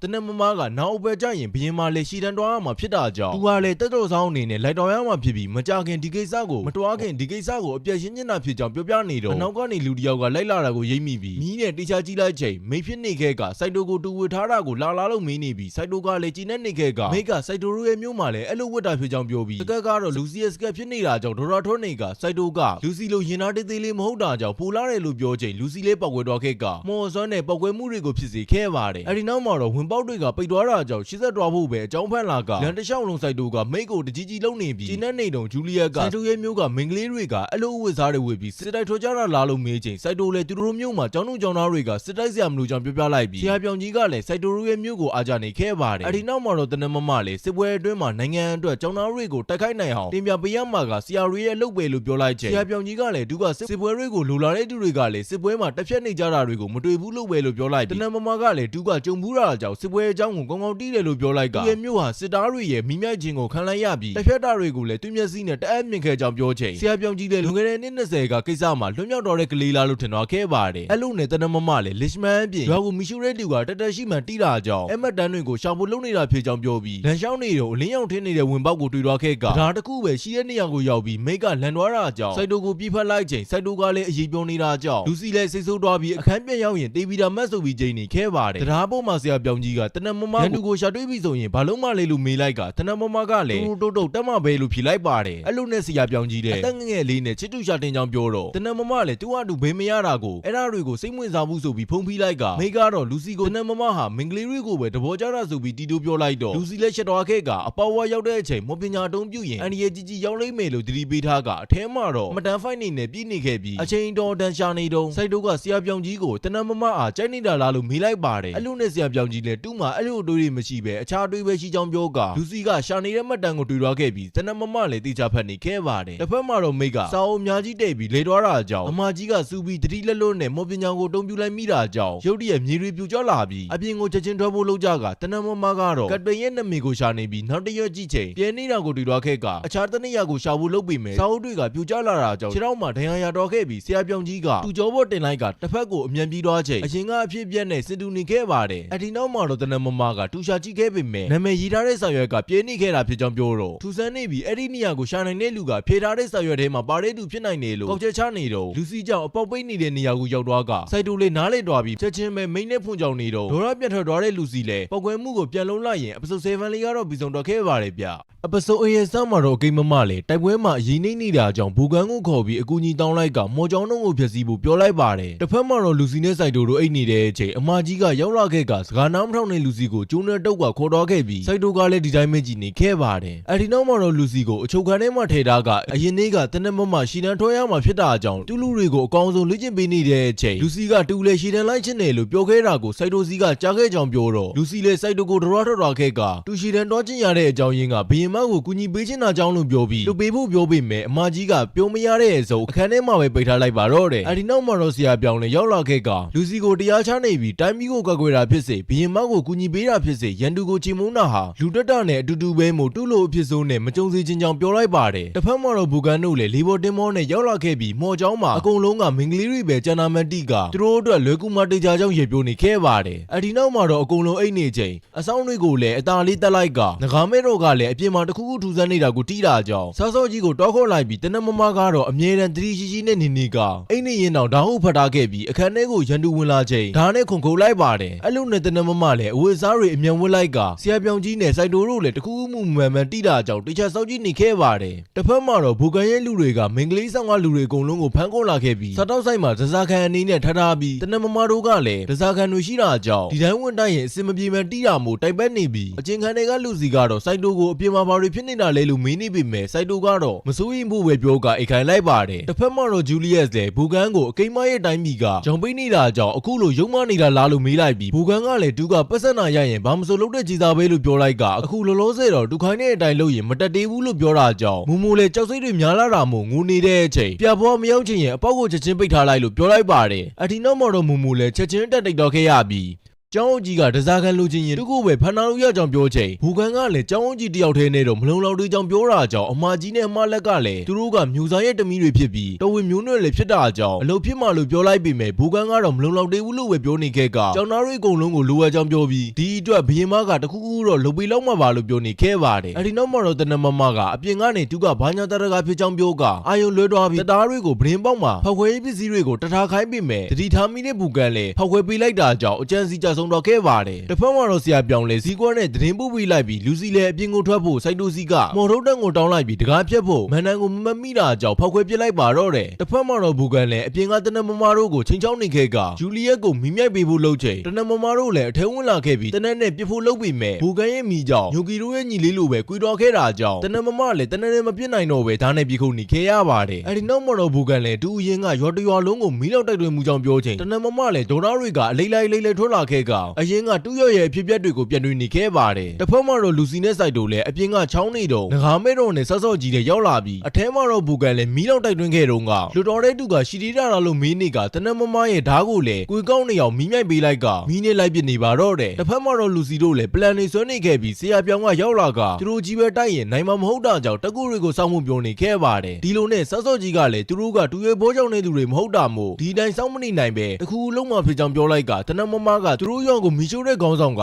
ဘူကန်မဲလားလို့မေးတော့ဘူကန်ကလည်းတူကခေါင်းဆောင်မဟုတ်ပဲအဲတုန်းကဒူခေါင်းဆောင်ပဲရှိသေးကသူတို့ရဲ့ခေါင်းဆောင်က Flake Snake လို့ပဲတီးရကအရန်စွမ်းတဲ့မီးမောပညာကိုလည်းပိုင်ဆိုင်ထားကသူကိုယ်တိုင်တော့အခုထိလိုက်ရှာနေခဲ့တာဖြစ်ပြီးအခုလိုတူကိုဒဏ်ရာရအောင်လုပ်တဲ့သူကလည်း Flake Snake ပဲဖြစ်ပြီးတွေ့ရင်လက်စားချင်းမှဖြစ်ကြောင်ပြောရင်အပစုံအိတ်လေးကတော့ပြီးဆုံးတော့ခဲ့ပါတယ်ဗျအပစုံနိုင်ရဲ့စောင့်မတော်ဘူကန်လည်းတူတန်ရအောင်လုပ်ခဲ့တဲ့ Flake Snake ကိုလိုက်ရှာပြီးမိများချစ်နာဖြစ်ကြောင်းတနမမကိုပြောနေခဲ့ပါတယ်တစ်ဖက်မှာတော့စားစော်ကြီးကစောင့်မနေနိုင်ပဲချက်ချင်းဝင်ချဖို့planဆွဲနေချိန်ဆရာပြောင်ကြီးကတူ့မှာအစီအစဉ်ရှိတာကြောင့်ခဏစောင့်မိဖို့ပြောလိုက်ပြီးစိုက်တိုအားတူ့ကိုကူညီဖို့ခေါ်တော့ခဲ့ပါတယ်အဒီနောက်မှာတော့ဘူကန်လည်း Flake Snake ကတရွာလုံးကိုမျက်တောင်တော့မခတ်ပဲပြချနိုင်ကြောင်းချီကျွေးနေခဲ့က Flake Snake ကိုလုံးကျမှုကြိုးစားခဲ့ပြီးမဲ့ Flake Snake ရဲ့မော်စွမ်းကိုမခံနိုင်တာကြောင့်တူဝေခံလိုက်ရပြီးအခုလိုဒဏ်ရာရလာတာဖြစ်ကြောင်းပြောလိုက်ပါတယ်တစ်ဖက်မှာတော့ဆရာပြောင်လည်းတူစံတက်ထားတဲ့တီထွေမှုတွေကိုပြင်ဆင်နေခဲ့ကစိုက်တိုတို့ကပါရဲ့အကြောင်းကိုမေးနေခဲ့ပြီးတနေကြရင်တူလဲစိုက်တိုတို့ကပါကိုတွားချင်ကြောင်းပြောလိုက်ပါတယ်အဲ့လိုနဲ့စောင့်နေရတဲ့ဆော့ဆော့ကြီးတို့ကလည်းဆရာပြောင်တို့ကအရန်ကြားနေပြီဖြစ်တာကြောင့်ဒီမခတ်နိုင်တော့ပဲအရင်တော့တိုင်းနေဖို့လုပ်ချိန်ငကားမဲတော်ကပြန်တားလိုက်တာကြောင့်ပြန်ဆောင်နေရပါတယ်တစ်ဖက်မှာတော့ဘူကန်လည်းကျောင်းအုပ်ကြီးကိုဘရင်မရဲ့တက်တွေအကိမရဲ့တိုင်းမီစီကိုချီတက်တွားတာကိုချက်ချင်းတက်ပြန်ဆုတ်ခိုင်းမှုပြောလိုက်ပြီးကျောင်းအုပ်ကြီးကလည်းအခုလိုပြောဖို့တူးမှာအာနာမရှိတာကြောင့်ရင်းဆက်နေခဲ့ချိန်ဘူကန်ကမပြောရင်ကျောင်းတူတွေအကုန်လုံးကိုပြဖြစ်အောင်လှုပ်လိုက်မေလို့ချင်းချောင်းလိုက်တာကြောင့်အကုန်လုံးလဲကြောက်နေခဲ့ပါတော့တယ်အဲ့လိုနဲ့ဆရာပြောင်ကြီးကတူရရဲ့တီချင်မှုပြီးသွားချိန်စိုက်တိုကိုအရင်ကဘာစီပြန်သွားရင်သူ့ကိုပါခေါ်သွားပေးဖို့ပြောနေပြီးတစ်ဖက်မှာတော့ဘူကန်ကဂျူလီယက်ကိုအမြင်ကက်နေခဲ့ကညီနဲ့ထမ်းမြိုက်ဖို့လုပ်ချိန်ရုတ်တရက်အဖြူအောင်လင်းလုံးကြီးတွေကပြန်လာခဲ့ကအားလုံးလည်းကြောင်ကြည့်နေချိန်ဆော့ဆော့ကြီးကဖောက်ခွဲလိုက်ပြီးအကုန်လုံးလည်းမျက်စိစူးနေတော့ဆရာပြောင်တို့အဖွဲ့ကအဆောင်တွေကိုအလစ်တိုက်ကကျောင်းတူတွေကိုအပြင်ထွက်ဖို့ကူညီပေးနေပြီးငကားမဲတော်နဲ့ဆော့ဆော့ကြီးကတိုက်ခိုက်ခံလိုက်ရပါတော့တယ်တကယ်တော့ဘူကန်ကအရင်ကတည်းကမျက်စိမမြင်ရတော့တာဖြစ်ပြီးလူရဲ့အပူချိန်ကိုပဲအာယုခံနိုင်တာဖြစ်ကြောင်းပြောကဆော့ဆော့ကြီးကိုသပင်ကကောက်ဆွဲပြီးမီးနဲ့မြိုက်ဖို့လုပ်ချိန်ဆရာပြောင်ကြီးကအပြောင်မီးတောင်းနဲ့ကောက်ွယ်ပေးလိုက်ကသူကြောင်တောင်းတွေကိုမထီဖို့ပြောလိုက်ပါတယ်အဒီနောက်မှာတော့ဘူကန်လည်းဆရာပြောင်ကြီးရဲ့အပူချိန်ကိုအာယုခံပြီးသူတသက်လုံးလိုက်ရှာနေတဲ့ Flake Snake မှန်တီတော်ခဲ့ကပြောင်းနေပြီးခေါင်းဆောင်လို့ခေါ်လိုက်ချိန်တနမမလေးကြောင်နေခဲ့ပါတော့တယ်အဲ့လိုနဲ့ဘူကန်လည်းဆရာပြောင်ကြီးကိုစစ်ပွဲထဲမှာရှာနေခဲ့ပေမဲ့မတူရတဲ့အကြောင်းရင်းကမော်ကြောင်တော့မှာဆရာလုံနေတာကြောင့်ပဲလို့ပြောလိုက်ပြီးအပြစ်မရှိတဲ့လူတွေကိုမီးရှို့ခဲ့တဲ့ Flake Snake လို့ခေါ်လိုက်ကတနမမလည်းရှော့ရနေပြီးသူတို့ရောကိုမီးရှို့ခဲ့တဲ့ခေါင်းဆောင်ကဆရာပြောင်ကြီးဖြစ်နေမှတီတော်ကအဟောနေခဲ့ရပါတော့တယ်အဲ့ဒီနောက်မှာတော့လူတယောက်ကသူ့ကိုနောက်ကချောင်းတိုက်ချိန်ဆရာပြောင်ကြီးလည်းတစ်ချက်ပဲပြန်တိုက်ခိုက်လိုက်ပါတယ်အဲ့ဒီနောက်မှာတော့ဆရာပြောင်လည်းဆော့ဆော့ကြီးတို့အကုန်လုံးကိုအပြင်ခေါ်ထုတ်သွားပေးဖို့ပြောလိုက်ပြီးလူစီကလည်းကျိုးပြေတဲ့မန်နန်ကိုရန်နန်တုံလိုက်ပေမဲ့မှန်သွားချိန်အမကြီးကကန်ကောင်းတာပဲလို့ပြောနေတာကြောင့်ဘေကလူတွေအကုန်လုံးကိုလည်းမော်နေပဲဖြီးပေးလိုက်ပြီးအမလက်ကလည်းလူစီကိုကြည်ကျူနေပါတော့တယ်တစ်ဖက်မှာတော့တနမမကတူကြခဲတာတွေကိုမယုံနိုင်ဖြစ်နေပြီးဘူကန်နဲ့ရှင်ဖိုင်နေတဲ့ဆရာပြောင်ကြီးကိုနောက်ကနေဓာတ်နဲ့ပြေခုတ်ပါတော့တယ်အဲဒီနောက်မှာတော့ဘူကန်လည်းသူတို့နှစ်ယောက်တိုက်ခိုက်နေတာကိုလာရှုပ်တဲ့တနမမကိုမီးမော်နဲ့တိုက်ခိုက်ချိန်ဆရာပြောင်ကအပြောင်အောင်မီးမော်နဲ့ပြန်ကားလိုက်ပြီးအဝေးကိုတွားဖို့ပြောပြီးမယ်တနမမကနားမထောက်နာကြောင့်ဆရာပြောင်ကပဲဘူကန်ရဲ့မိကိုဝန်ခံလိုက်ရပါတော့တယ်အဲဒီနောက်မှာတော့ဘူကန်လည်းဆရာပြောင်ကိုမီးလောက်ခံရတဲ့ခံစားချက်ကဘလူနီလေးလို့မီးနေချိန်တနမမကဆရာပြောင်ကြီးရဲ့ပခုံးပေါ်ကအမှတ်သားကိုမြင်ပြီးသူ့ကိုကယ်တင်ပေးခဲ့တဲ့သူကလည်းဆရာပြောင်ကြီးဖြစ်နေမှတီကဘူကန်ကစကားများနေချိန်ဆရာပြောင်ကြီးကမန်နန်ရွတ်နေခဲ့ပြီးအပြောင်အောင်မီးနဲ့ရှို့ပေးလိုက်ပေမဲ့ဘူကန်ကတခါခံပူထားတာကြောင့်ခဏရင်ရှိနေပြီးနောက်ဆုံးတစ်ခေါက်အစွမ်းကုန်တိုက်ခိုက်တဲ့ချိန်မှာတော့ဘူကန်လည်းနောက်တစ်ခေါက်မီးလောက်နောက်ကိုခံစားခဲ့ရပြီးသူ့ရဲ့နောက်ဆုံးမောပညာကိုထိုးထိုးမိုးလုပ်ချိန်တနမမကလည်းဓာတ်နဲ့ပြေးဝင်လာတာကြောင့်တီတော်ခဲ့ရပါတော့တယ်အဲ့လိုနဲ့တနမမ ကလည်းဆရာပြောင်ကြီးကိုဘာကြောင့်တူးကိုကယ်တင်ခဲ့တာလဲလို့မေးချိန်ဆရာပြောင်ကြီးကတူမလှုပ်ခဲမိတာကိုတီခဲလို့ပဲလို့ပြောပြီးအဲ့ဒါကိုလက်မခတ်နိုင်တဲ့တနမမလည်းလူစီတို့တားနေတာကိုတောင်ဂယူမဆိုင်နိုင်တော့ပဲဒါနဲ့ထိုးတက်ဖို့လုံနေပြီးအခုလိုလက်စားကြီးကို220လောက်စောင့်ခဲ့ရတာလို့ပြောကဒါနဲ့အတင်းထိုးဖို့ပဲလုံနေခဲ့တာကြောင့်ဆရာပြောင်ကြီးကလည်းသူကတီတင်းတာဖြစ်တာကြောင့်မတားဖို့ပြောလိုက်ကဆရာပြောင်ခေါင်းမပြောင်ခင်တုန်းကတိုင်းမီကိုပုံငယ်နဲ့ရွာတရွာကိုအပြောက်ဖျောက်ဖို့တောင်းဝင်ရခဲ့ကဆရာပြောင်ကြီးကလည်းတစ်ချက်တည်းနဲ့တရွာလုံးကိုမီးရှို့ပြီးချိန်မှာရွာကတပုံရွာမဟုတ်ပဲပုံမှန်ရွာဖြစ်နေခဲ့ကအတက်ရှင်တဲ့လူတွေကိုကယ်တင်ဖို့တွားလိုက်ပြီမဲ့တနမမတယောက်တည်းကျွန်တော်ရာကိုတွေ့ကမိတော်တွေကနေအတေခံပြီးကေရပါတယ်ဧကလေးကဆရာပြောင်ကစစ်ပွဲတွေကိုမုံတီခဲတာဖြစ်ပြီးတနမမကိုလည်းတူ့ကိုတက်ပြီးရင်နောက်ထပ်လူတွေကိုထပ်မတက်ဖို့ပြောလိုက်ပါတယ်အဲဒီနောက်မှာတော့တနမမလည်းဘာကူမှလက်မခတ်နိုင်တော့ပဲဒါနဲ့ထိုးဖို့လုံနေချိန်ဆရာပြောင်ကြီးကအတက်မရှိတော့တာကြောင့်ဘာမှအပြစ်မရှိတဲ့ကျမ်းမြင့်ကိုဒါနဲ့ဆိုင်လိုက်ပါတော့တယ်နောက်တနေ့မှာတော့စိုက်တူလေလေရင်ကိုတက်ရှင်ရေးလုံနေတော့တနမမကရောက်လာခဲ့ကဆရာပြောင်ခန်းထဲကတွေ့ခဲ့တဲ့စာကိုပေးလိုက်ပြီးစိုက်တူလေမဖက်ချင်မဖြစ်နေချိန်လူစီကပဲဝင်ဖက်လိုက်ကစာထဲမှာတော့ဆရာပြောင်ကသူအပြစ်ကျူးလွန်ခဲ့တဲ့အကြောင်းကိုအမြဲတမ်းပြတွေးမိနေပြီးအဲ့ဒီအပြစ်တွေကိုစီကျုံးနိုင်ဖို့အတွက်အမြဲတမ်းလေးလံမှုတွေပဲလုပ်နေခဲ့ပြီးမဲ့အဲ့ဒီအပြစ်ကဘယ်တော့မှမကျေနိုင်မှတီးတာကြောင့်စိုက်တူကိုလည်းနောက်ထပ်လူတွေကိုမတိုက်ခိုက်ပဲတနေ့စိုက်တူရဲ့ရင်ကဘာကိုပြန်သွားရင်လေသူကိုပါခေါ်တော်ပေးဖို့ရည်ထားပါတော့တယ်အဲ့ဒီနောက်မှာတော့တနမမထွက်သွားချိန်စိုက်တူကဝမ်းနေနေတာကြောင့်လူစီကလည်းဖထားပေးကငိုနေရင်အပစုံတိုင်းလေးကတော့ပြီးဆုံးတော့ခဲ့ပါတယ်ဗျအပစုတ်ထိုင်းစားမှာတော့လူစီနဲ့စိုက်တူတို့လည်းဘရင်မရဲ့စင့်ခေါ်တာကိုခံလိုက်ရကမျိုးတစ်မျိုးလုံးကိုလူစီရဲ့ဖွားရီစွမ်းနဲ့တိုက်ခိုက်ရမှဖြစ်ပြီးတကယ်လို့လူစီတို့တော့မတိုက်ခိုက်ရင်အိမ်မျိုးနေပြည်သူတွေကစစ်ပွဲကြောင်းမှညက်ပြီးအလကာတိဆုံရမှဖြစ်ကြောင်းပြောလိုက်တော့လူစီကလည်းတေချာဖို့လုပ်ပေးမယ်လို့ပြောလိုက်ပါတယ်နောက်တနေ့မှတော့စိုက်တူလည်းတူကလူထက်မတက်ချင်ပေမဲ့လူစီကမျိုးကိုတိုက်ခိုက်ဖို့ကိုလက်ခံလိုက်တာကြောင့်ပွက်စီပြောနေခဲ့ကလူစီကလည်းပါဇက်ပိတ်ထားဖို့ပြောလိုက်ပြီးလေရင်ကိုတာဖြောင်းမောင်းပြောလိုက်ပါတယ်အဲ့လိုနဲ့လူစီလည်းတူလို့ငငယ်ကလေးကမော်ပညာကိုတေချာမတုံးတဲ့လူတယောက်စီကနေဘရင်မကအကူကြီးတောင်းတာကြောင့်မငင်းနိုင်တာဖြစ်ကြောင်းပြောကစိုက်တူလည်းတရားမမျိုးနာရောက်တာကြောင့်လူစီကိုအတင်းပြင်ထားဖို့ပြောလိုက်ပါတော့တယ်အဲဒီနောက်မှာတော့လူစီလည်းမတက်ရက်လိုက်ကမွန်မန်တန်ကိုစတင်ကြိုးလိုက်ပြီးကောင်းကင်တစ်ခုလုံးလည်းအပြာရောင်ကနေအနီရောင်နေပြောင်းသွားပြီးမြို့တရက်မူလေးတွက်ခဲ့ပါတယ်အဲ့လိုနဲ့စိုက်တူရဲ့တိုးဖက်တာကလည်းအဲ့ဒါကစွမ်းရည်မလုံလောက်လို့ဒလီလစ်သွားတာလို့ပြောလိုက်ပြီးမြို့ကိုကြော်သွားချိန်မှာတော့လူစီကနိုးလာခဲ့ကပြန်လဲဖို့ပြောလိုက်ပေမဲ့ရန်တူတွေကငကားစီပြီးတက်ခိုက်လာတာကြောင့်စိုက်တူလည်းလူတော်မတက်ချင်ပေမဲ့ရန်တူတွေရဲ့စီးတော့ရင်ငကားတွေကိုတော့လိုက်တက်နေခဲ့ပါတယ်အဲဒီနောက်မှာတော့စိုက်တူလည်းအကုန်လုံးကိုပြစ်ချနိုင်ခဲ့ပေမဲ့တူးလျင်ကလည်းအင်ဂျင်လောင်သွားခဲ့တာကြောင့်အောက်ကိုပြစ်ကျတော့ခဲ့ပါတယ်တစ်ဖက်မှာတော့ဘရင်မလည်းသူတို့ရဲ့အစီအစဉ်ကပြတ်တော်ခဲ့တာကြောင့်မြို့ကိုဝေမဖြစ်မနေဝင်တရားတော့မှဖြစ်ပြီးစိုက်တိုတို့လည်းကိုလုံဖိုးနေရရှာချိန်လူစီကသူတို့ကြောက်ရှုံခဲ့တဲ့ကိစ္စကိုဘရင်မကိုဘယ်လိုမျက်နှာနဲ့ပြောရမှလဲလို့မင်းနေခဲ့ကစိုက်တိုကလည်းသူကဆရာပြောင်ကြီးပြောခဲ့တဲ့အတိုင်းလူထက်တော့မှမဟုတ်ကြောင်ပြောလိုက်ပြီးလူစီကိုအခုလိုကြောက်ရှုံခဲ့တာဟာမော်ပညာမတုံးနိုင်လို့ပဲလို့ပြောလိုက်တော့ခေါင်းကိုထုခံလိုက်ရပါတယ်အဲဒီနောက်မှာတော့စိုက်တိုကအရန်အင်းနေတာကြောင့်နှစ်ချေးတွေပါတွေးလောင်ကြနေခဲ့ပြီးလူစီကနည်းနည်းနှွေးအောင်ဘေးချင်းကတ်သွားချိန်စိုက်တိုကအခွင့်ကောင်းယူနေကပူပြီးကဲ့ရင်ပူနွေးတယ်လို့ပြောလိုက်တာကြောင့်တွန်းထုတ်ခံလိုက်ရပြီးစိုက်တိုလည်းသတိလက်သွားခဲ့ပါတယ်အဲဒီနောက်မှာတော့တွေးဖက်တာလေစိုက်တိုကိုတူချီရတဲ့တူကတက်လိုက်တာကြောင့်အတီတော့ဖြောင်းမပါလို့စနေခဲ့ကလူစီလည်းအနှွေးတဲ့ပူရအောင်အင်ကြီးတွေပါချွတ်လိုက်ပြီးခနာကိုချင်းကတ်ထားလိုက်ကသူ့ကြောင့်တရားတော့မှလာလို့ငူနေခဲ့ပါတော့တယ်နောက်နေ့ရောက်တဲ့ချိန်မှာတော့စိုက်တိုလည်းလန်ဆန်းနေခဲ့ကလူစီလည်းမနေရကိစ္စတွေအတွက်ရှက်နေချိန်လူစီတညာလုံးဝိပလာနဲ့ပဲနေခဲ့တာဖြစ်ကြောင်းပြောလိုက်တာကြောင့်ဒေါ်ထွက်သွားကနောက်ထပ်ပြောရင်ဒီနေရာမှာပဲစိုက်ထားလိုက်တော့မယ်လို့ချင်းချောင်းလိုက်မှတွေးဖက်တာလည်းပါဇက်ပိတ်တော့ခဲ့ရပါတယ်တစ်ဖက်မှာတော့အကိမမလည်းသူတို့ရဲ့တက်ကတဖြည်းဖြည်းရှုံးနေတာကြောင့်အကျရိုက်နေပြီးတက်တွေကိုပြစ်ဆုတ်ခိုင်းနေခဲ့ကနောက်တော့တမနီနဂါးကိုနှင်းနောက်ဘက်မှာတွေ့တာကြောင့်ရှာဖို့မိတ်ပေးလိုက်ပါတော့တယ်တစ်ဖက်မှာတော့စိုက်တိုတို့လည်းရန်တူဘက်ကငကားကိုတွေ့ချိန်ငကားအောက်ကနေရန်တူတယောက်ကထွက်လာခဲ့ကတူးပါတာဒဏ်ရာရနေတာကြောင့်လေကျတော့ခဲ့ပါတယ်အဲ့လိုနဲ့လူစီလည်းရန်တူကိုဒီဇိုင်းထားရင်တီတော်မှဖြစ်တာကြောင့်အတူတူထန်းခိုင်းလိုက်ကရန်တူနိုးလာချိန်မှာတော့ဂမန်ကဒန်းနဲ့စိုက်တိုကိုလေပင်းညစ်ထားတာကြောင့်စိုက်တိုနဲ့နေပန်လုံးနေခဲ့ချိန်ရန်တူရဲ့လေဆွဲကကျသွားခဲ့ပါတော့တယ်အဲ့ဒီနောက်မှာတော့စိုက်တိုကဒေါင်းဦးလန်တောင်းလိုက်ကရန်တူကလည်းသူ့ရဲ့အထက်တန်းလွှတ်ကုန်တိတ်ခါအတွက်တက်လိုက်ဖို့ပြောနေပြီမဲ့စိုက်တိုကညင်းလိုက်ပြီးသူကအထက်တန်းလွှတ်မဟုတ်ပဲစစ်ပွဲကိုမကြိုက်တာကြောင့်လို့ပြောပြီးလူစီကိုလုံလုံကြုံနဲ့ပြန်မိုးရှင်းတာဖြစ်ကြောင်းပြောကအဲ့လောက်တိုက်ခိုက်ပြီးသေးချင်းရင်တောင်ပေါ်ကဆင်းမှာတိုက်ခိုက်မယ်လို့ပြောလိုက်ပါတယ်အဲ့လိုနဲ့လူစီလည်းတူကောက်ထားတဲ့လေဆွဲကိုပြကကောက်ပြီးတဲ့အတွက်ကျေးဇူးတင်စကားပြောခိုင်းနေပြီမဲ့စိုက်တိုကိုစိတ်ဆိုးပြီးနင်းတွေနဲ့ပေါက်နေခဲ့ပါတယ်အဲ့ဒီနောက်မှာတော့လူစီကစိုက်တိုကိုဘရင်မာအာဒီအကြောင်းကိုဘယ်လိုပြောရမလဲလို့မင်းနေချိန်စိုက်တိုလည်းဒီအတိုင်းရိုးလေးကြောက်ရှုံခဲ့တာဖြစ်ကြောင်းပြောတော့လူစီလည်းဘရင်မာကသူ့ကိုမျောလင့်ထားပေမဲ့မလုံနိုင်ခဲ့တာကြောင့်ဝန်နေနေခဲ့ပါတယ်အဲ့လိုနဲ့စိုက်တိုလည်းအပြစ်လုံးမိတဲ့အနေနဲ့စူးစိုက်လုပ်လိုက်ဖို့အကြံပေးလိုက်ချိန်လူစီကစူးစိုက်ဆိုတဲ့စကားကိုနားမလဲတာကြောင့်ကိုမိုက်ကိုဓာတ်နဲ့ပြန်ထိုးပြီးတက်တိတာဖြစ်ကြောင်းပြောချိန်လူစီကလည်းသူ့ကိုတိတ်ခိုင်းနေတာလားဆိုကဝန်နေနေခဲ့ပါတယ်အဲ့ဒီနောက်မှာတော့စိုက်တိုလည်းဘရင်မာကစစ်သားတွေအများကြီးရှိတာကြောင့်လူစီအောင်မြင်တာဖြစ်ဖြစ်ကြာရှုံးတာဖြစ်ဖြစ်ရေးမကြည့်ဘူးလို့နှိမ့်သိမ့်ပေးလိုက်တော့လူစီလည်းပူဆူတော့ခဲ့ကသူကအဲ့လောက်တော့ရေးမကြည့်ဘူးလားဆိုပြီးသူ့လိုအထက်တန်းလွှာမော်တုံးပြုတ်တူအနေနဲ့ဒီလောက်လေးတော့မလုံနိုင်ရင်တေးတာပူကောင်းတယ်လို့အော်ပြောချိန်ရန်သူကလည်းအထက်တန်းလွှာတယောက်ရဲ့စိတ်သက်ကိုလေးစားတော့ခဲ့ကလူစီကိုလည်းချီကျူးနေခဲ့ပါတယ်အဲ့ဒီနောက်မှာတော့အချင်းချင်းမိတ်ဆက်နေကြကနာမည်ကဟန်နရီဖြစ်ကြောင်းတိခဲ့ရပြီးအကိမမတိုင်းပြည်ကလေသက် စစ်သားမတိကတစ်ဖက်မှာတော့အကိမ်းမရဲ့စစ်သားတွေကတမ်လီနဂါးကိုလိုက်လံရှာဖွေနေကြပြီးဟန်နရီကတော့တမ်လီနဂါးကတကယ်နဂါမဟုတ်ပဲပေါ်လက်နဲ့မှတရားတာကြောင့်အံ့ဩနေခဲ့ပြီးသူရဲ့ဝင်စားတဲ့မြန်လာကဒါကြောင့်မလို့ပဲလို့ပြောလိုက်ပြီးဝင်စားဆိုတာကစိုက်တိုတို့ရဲ့လက်ချက်ကြောင့်တီးတောက်ခဲ့တဲ့ဟန်နရီရဲ့နဂါဖြစ်ပြီးစိုက်တိုကလည်းသူ့ကြောင့်တီးသွားတာကြောင့်တောင်းမဲ့နေပြီမဲ့ဟန်နရီကစစ်ပွဲဆိုတာကကိုမတက်ရင်အတက်ခံရမှာဖြစ်ကြောင်းပြောတော့စိုက်တိုလည်းသူကစစ်ပွဲဆိုရင်လည်းလူတက်တမားတော့မဖြစ်ချင်ကြောင်းပြောကကိုချစ်တဲ့တူကိုပဲကာကွယ်ပေးချင်ကြောင်းပြောချင်ဟန်နရီကလူစီကိုပြောနေမှတဘောပေါက်ခဲ့ပါတယ်အဲ့ဒီနောက်မှာတော့လူစီလည်းသူတို့လိုအထက်တန်းလွှာအတွက်ဂုံတိတ်ခဆိုတာဟာအရေးကြီးဆုံးပဲလို့ဟန်နရီကိုပြောလိုက်ချိန်ဟန်နရီကလည်းအရေးကြီးတာတော့မှန်ပေမဲ့ကိုချစ်တဲ့တူတော့တက်ခိုက်တင်ကြောင်းပြောပြီးတနေ့ကျရင်တူလည်းအဲ့လိုပြောချင်ကြောင်းပြောလိုက်ပါတယ်အဲ့လိုနဲ့လူစီလည်းဆွေကြိုထဲမှာရှိတဲ့ဓာတ်ပုံတွေကလူကိုလန်ခွေခဲတာလားလို့မေးလိုက်ချိန်ဟန်နရီကလည်းစစ်ထဲဝင်ရတော့မှဖြစ်တာကြောင့်သူနဲ့စစ်ဆက်ထားတဲ့မင်္ဂလေးကိုလန်ခွေခဲရတာဖြစ်ပြီးတူတာစစ်ပွဲမှာတိတ်သွားခဲ့ရင်တူမအတွက်ဘာမှကောင်းလာတာမရှိတဲ့အတွက်ကြောင့်လို့ပြောလိုက်ချိန်စိုင်းတုံလည်းဟန်နရီကိုအဆိုးဆုံးလူပဲလို့ပြောကအထက်တလွှဖြစ်နေရင်လည်းဂုံတိတ်ခအတွက်အတိတ်ခန့်နေဆိုတာကယူရုရဲ့လုံရက်ပဲလို့ပြောလိုက်တာကြောင့်ဟန်နရီလည်းဒေါရထွက်သွားပြီးစိုင်းတုံကိုထိုးလိုက်ပါတယ်အဲ့ဒီနောက်မှာတော့စိုင်းတုံလည်းဟန်နရီကိုပြန်တွန်းလိုက်ကဘိုးလုံးပေမဲ့ရှောင်ထိုးလိုက်ပြီးအထက်တလွှလူတယောက်ဆိုရင်လည်းယူရာတယောက်ထက်မပူဘူးဆိုကဘာဖြစ်ဖြစ်တူမနာကိုပြန်သွားဖို့ပြောလိုက်ပါတယ်အဲ့လိုနဲ့လူစီလည်းအထက်တလွှတယောက်စစ်တိုက်ထွက်ရရင်တေဖို့ပါတခါတည်းပြင်ဆင်ရမှာဖြစ်ပေမဲ့အရေးမပါတာအတွက်တော့အလကားမတည်တင်ကြောင်ပြောပြီးအိမ်ပြန်ရင်တူမကိုလက်ထပ်လိုက်ဖို့မာနေချိန်တနက်တန်ကြားတာကြောင့်ဟန်နရီကလည်းသူ့ကိုလာရှာတာဖြစ်ပြီးစိုက်တိုတို့ကိုလာဖမ်းတာဖြစ်ကြောင်းပြောလိုက်ပ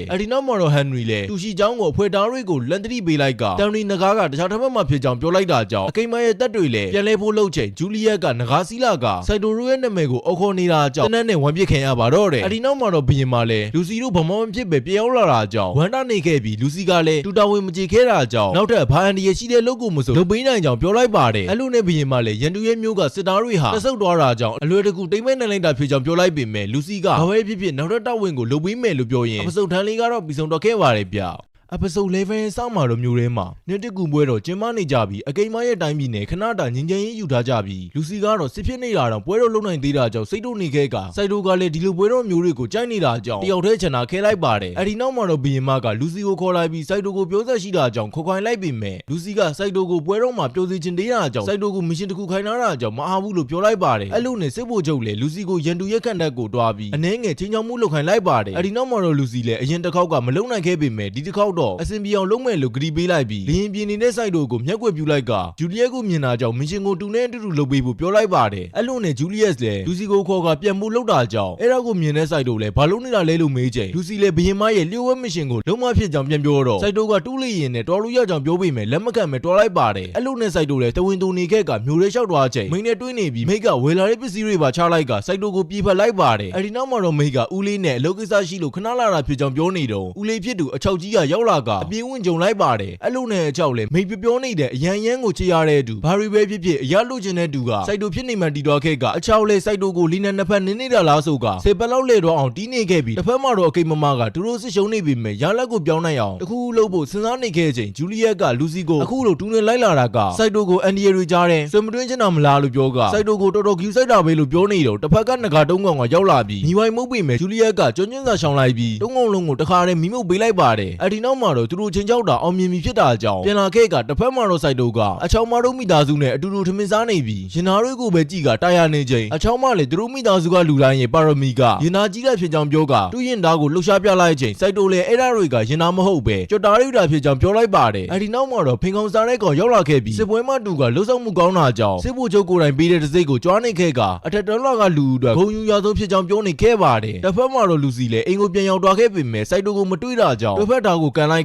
ကစိုက်တို့ဘယ်တော့ရလေလို့မေးလိုက်ချိန်တွဲဖက်တာလည်းသူမတီးကြောင်းပြောပြီးစိုက်တို့အခုလိုပြောင်းနေတာကလူစီကြောင့်မလားလို့မေးလိုက်ချိန်လူစီကလည်းအခုလိုရှောက်သွားရင်လည်းသူ့ကိုပြောတင်တာမလားလို့ပြောကသူခိုင်းတဲ့အတိုင်းလူတင်ကြောင်ပြောနေတာကြောင့်တွဲဖက်တာလေစိုက်တို့ကအိမ်ပြန်လို့ရတာကိုတောင်လက်လျှော့ပြီးသူမကြိုက်တဲ့စစ်ပွဲကိုတိုက်ခိုက်ခဲ့တာဘဒူအတွက်လဲလို့မေးလိုက်ကအမြဲတမ်းကြောက်ဖို့နဲ့ပဲရိုက်နေတာကဘဒူလဲလို့မေးလိုက်ပါတယ်အဲ့လိုနဲ့လူစီလည်းသူ့ရဲ့စင်ကောကောင်ဖြစ်တဲ့စိုက်တို့ကိုဘာပြောရမှန်းမသိဖြစ်နေပြီးသူ့ရဲ့ခံစားချက်တွေကိုနားလဲနိုင်အောင်ဘယ်လိုလုပ်ရမလဲလို့မေးလိုက်ချိန်တွဲဖက်တာကလည်းစိုက်တို့ကအချစ်ရေးမှာကျွမ်းကျင်မှုမရတာကြောင့်စိတ်ထဲမှာပဲမထားပဲချစ်တယ်လို့တိုက်ရိုက်ပြောကလက်ထပ်ဖို့အကြံပေးလိုက်တာကြောင့်ချက်တော့ခဲ့ပြီးမျက်နှာတွေหนีရဲလာကပောက်ကွဲမှုတွေဖြစ်သွားပါတော့တယ်အဲ့ဒီနောက်မှာတော့လူစီကသူ့လိုအထက်တော်လောက်ကလူကလက်ထပ်ဖို့ကိုပြောစလာလို့ပြောချိန်တွဲဖက်တာလေစိုက်တို့တို့ကဘာမှအဲ့လိုခေါ်ချမှုတွေမရှိတာကြောင့်လူစီကိုစိုက်တို့ရဲ့နေရာကနေနားလဲနိုင်အောင်နေရာပြောင်းကြည့်ဖို့ပြောလိုက်ပါတယ်တစ်ဖက်မှာတော့စိုက်တို့ကိုရှာဖို့အကုန်ရောက်လာချိန်လူစီကတော့အခန်းထဲမှာတွဲဖက်ထားကြံပြီးတဲ့အတိုင်းကြောင်ပုံစံဝတ်စုံဝတ်ထားပြီးစိုက်တို့ပြန်လာတာကိုမျက်လုံးစုံမိတ်ကကြိုလိုက်ပြင်မဲ့မျက်လုံးဖွင့်လိုက်ချိန်မှာတော့အကုန်လုံးရောက်နေတာကြောင့်ရှက်တော့ခဲ့ကပြန်ရခက်နေခဲ့ပြီးအဲ့ဒီနောက်မှာတော့မိ မိတ်ကတူလည်းမရှုံးစေရဘူးဆိုကထွက်သွားလိုက်ပြီးစိုက်တိုကတော့လူစီကိုတူမရှိတော့ဘာတွေလုပ်နေတာလဲလို့မေးကဘဒူးအတွက်ဓာတွေကိုလုပ်နေတာလဲလို့မေးချိန်လူစီလည်းရှက်ရှက်နဲ့ဂျူလီယက်အတွက်လို့ပြောလိုက်က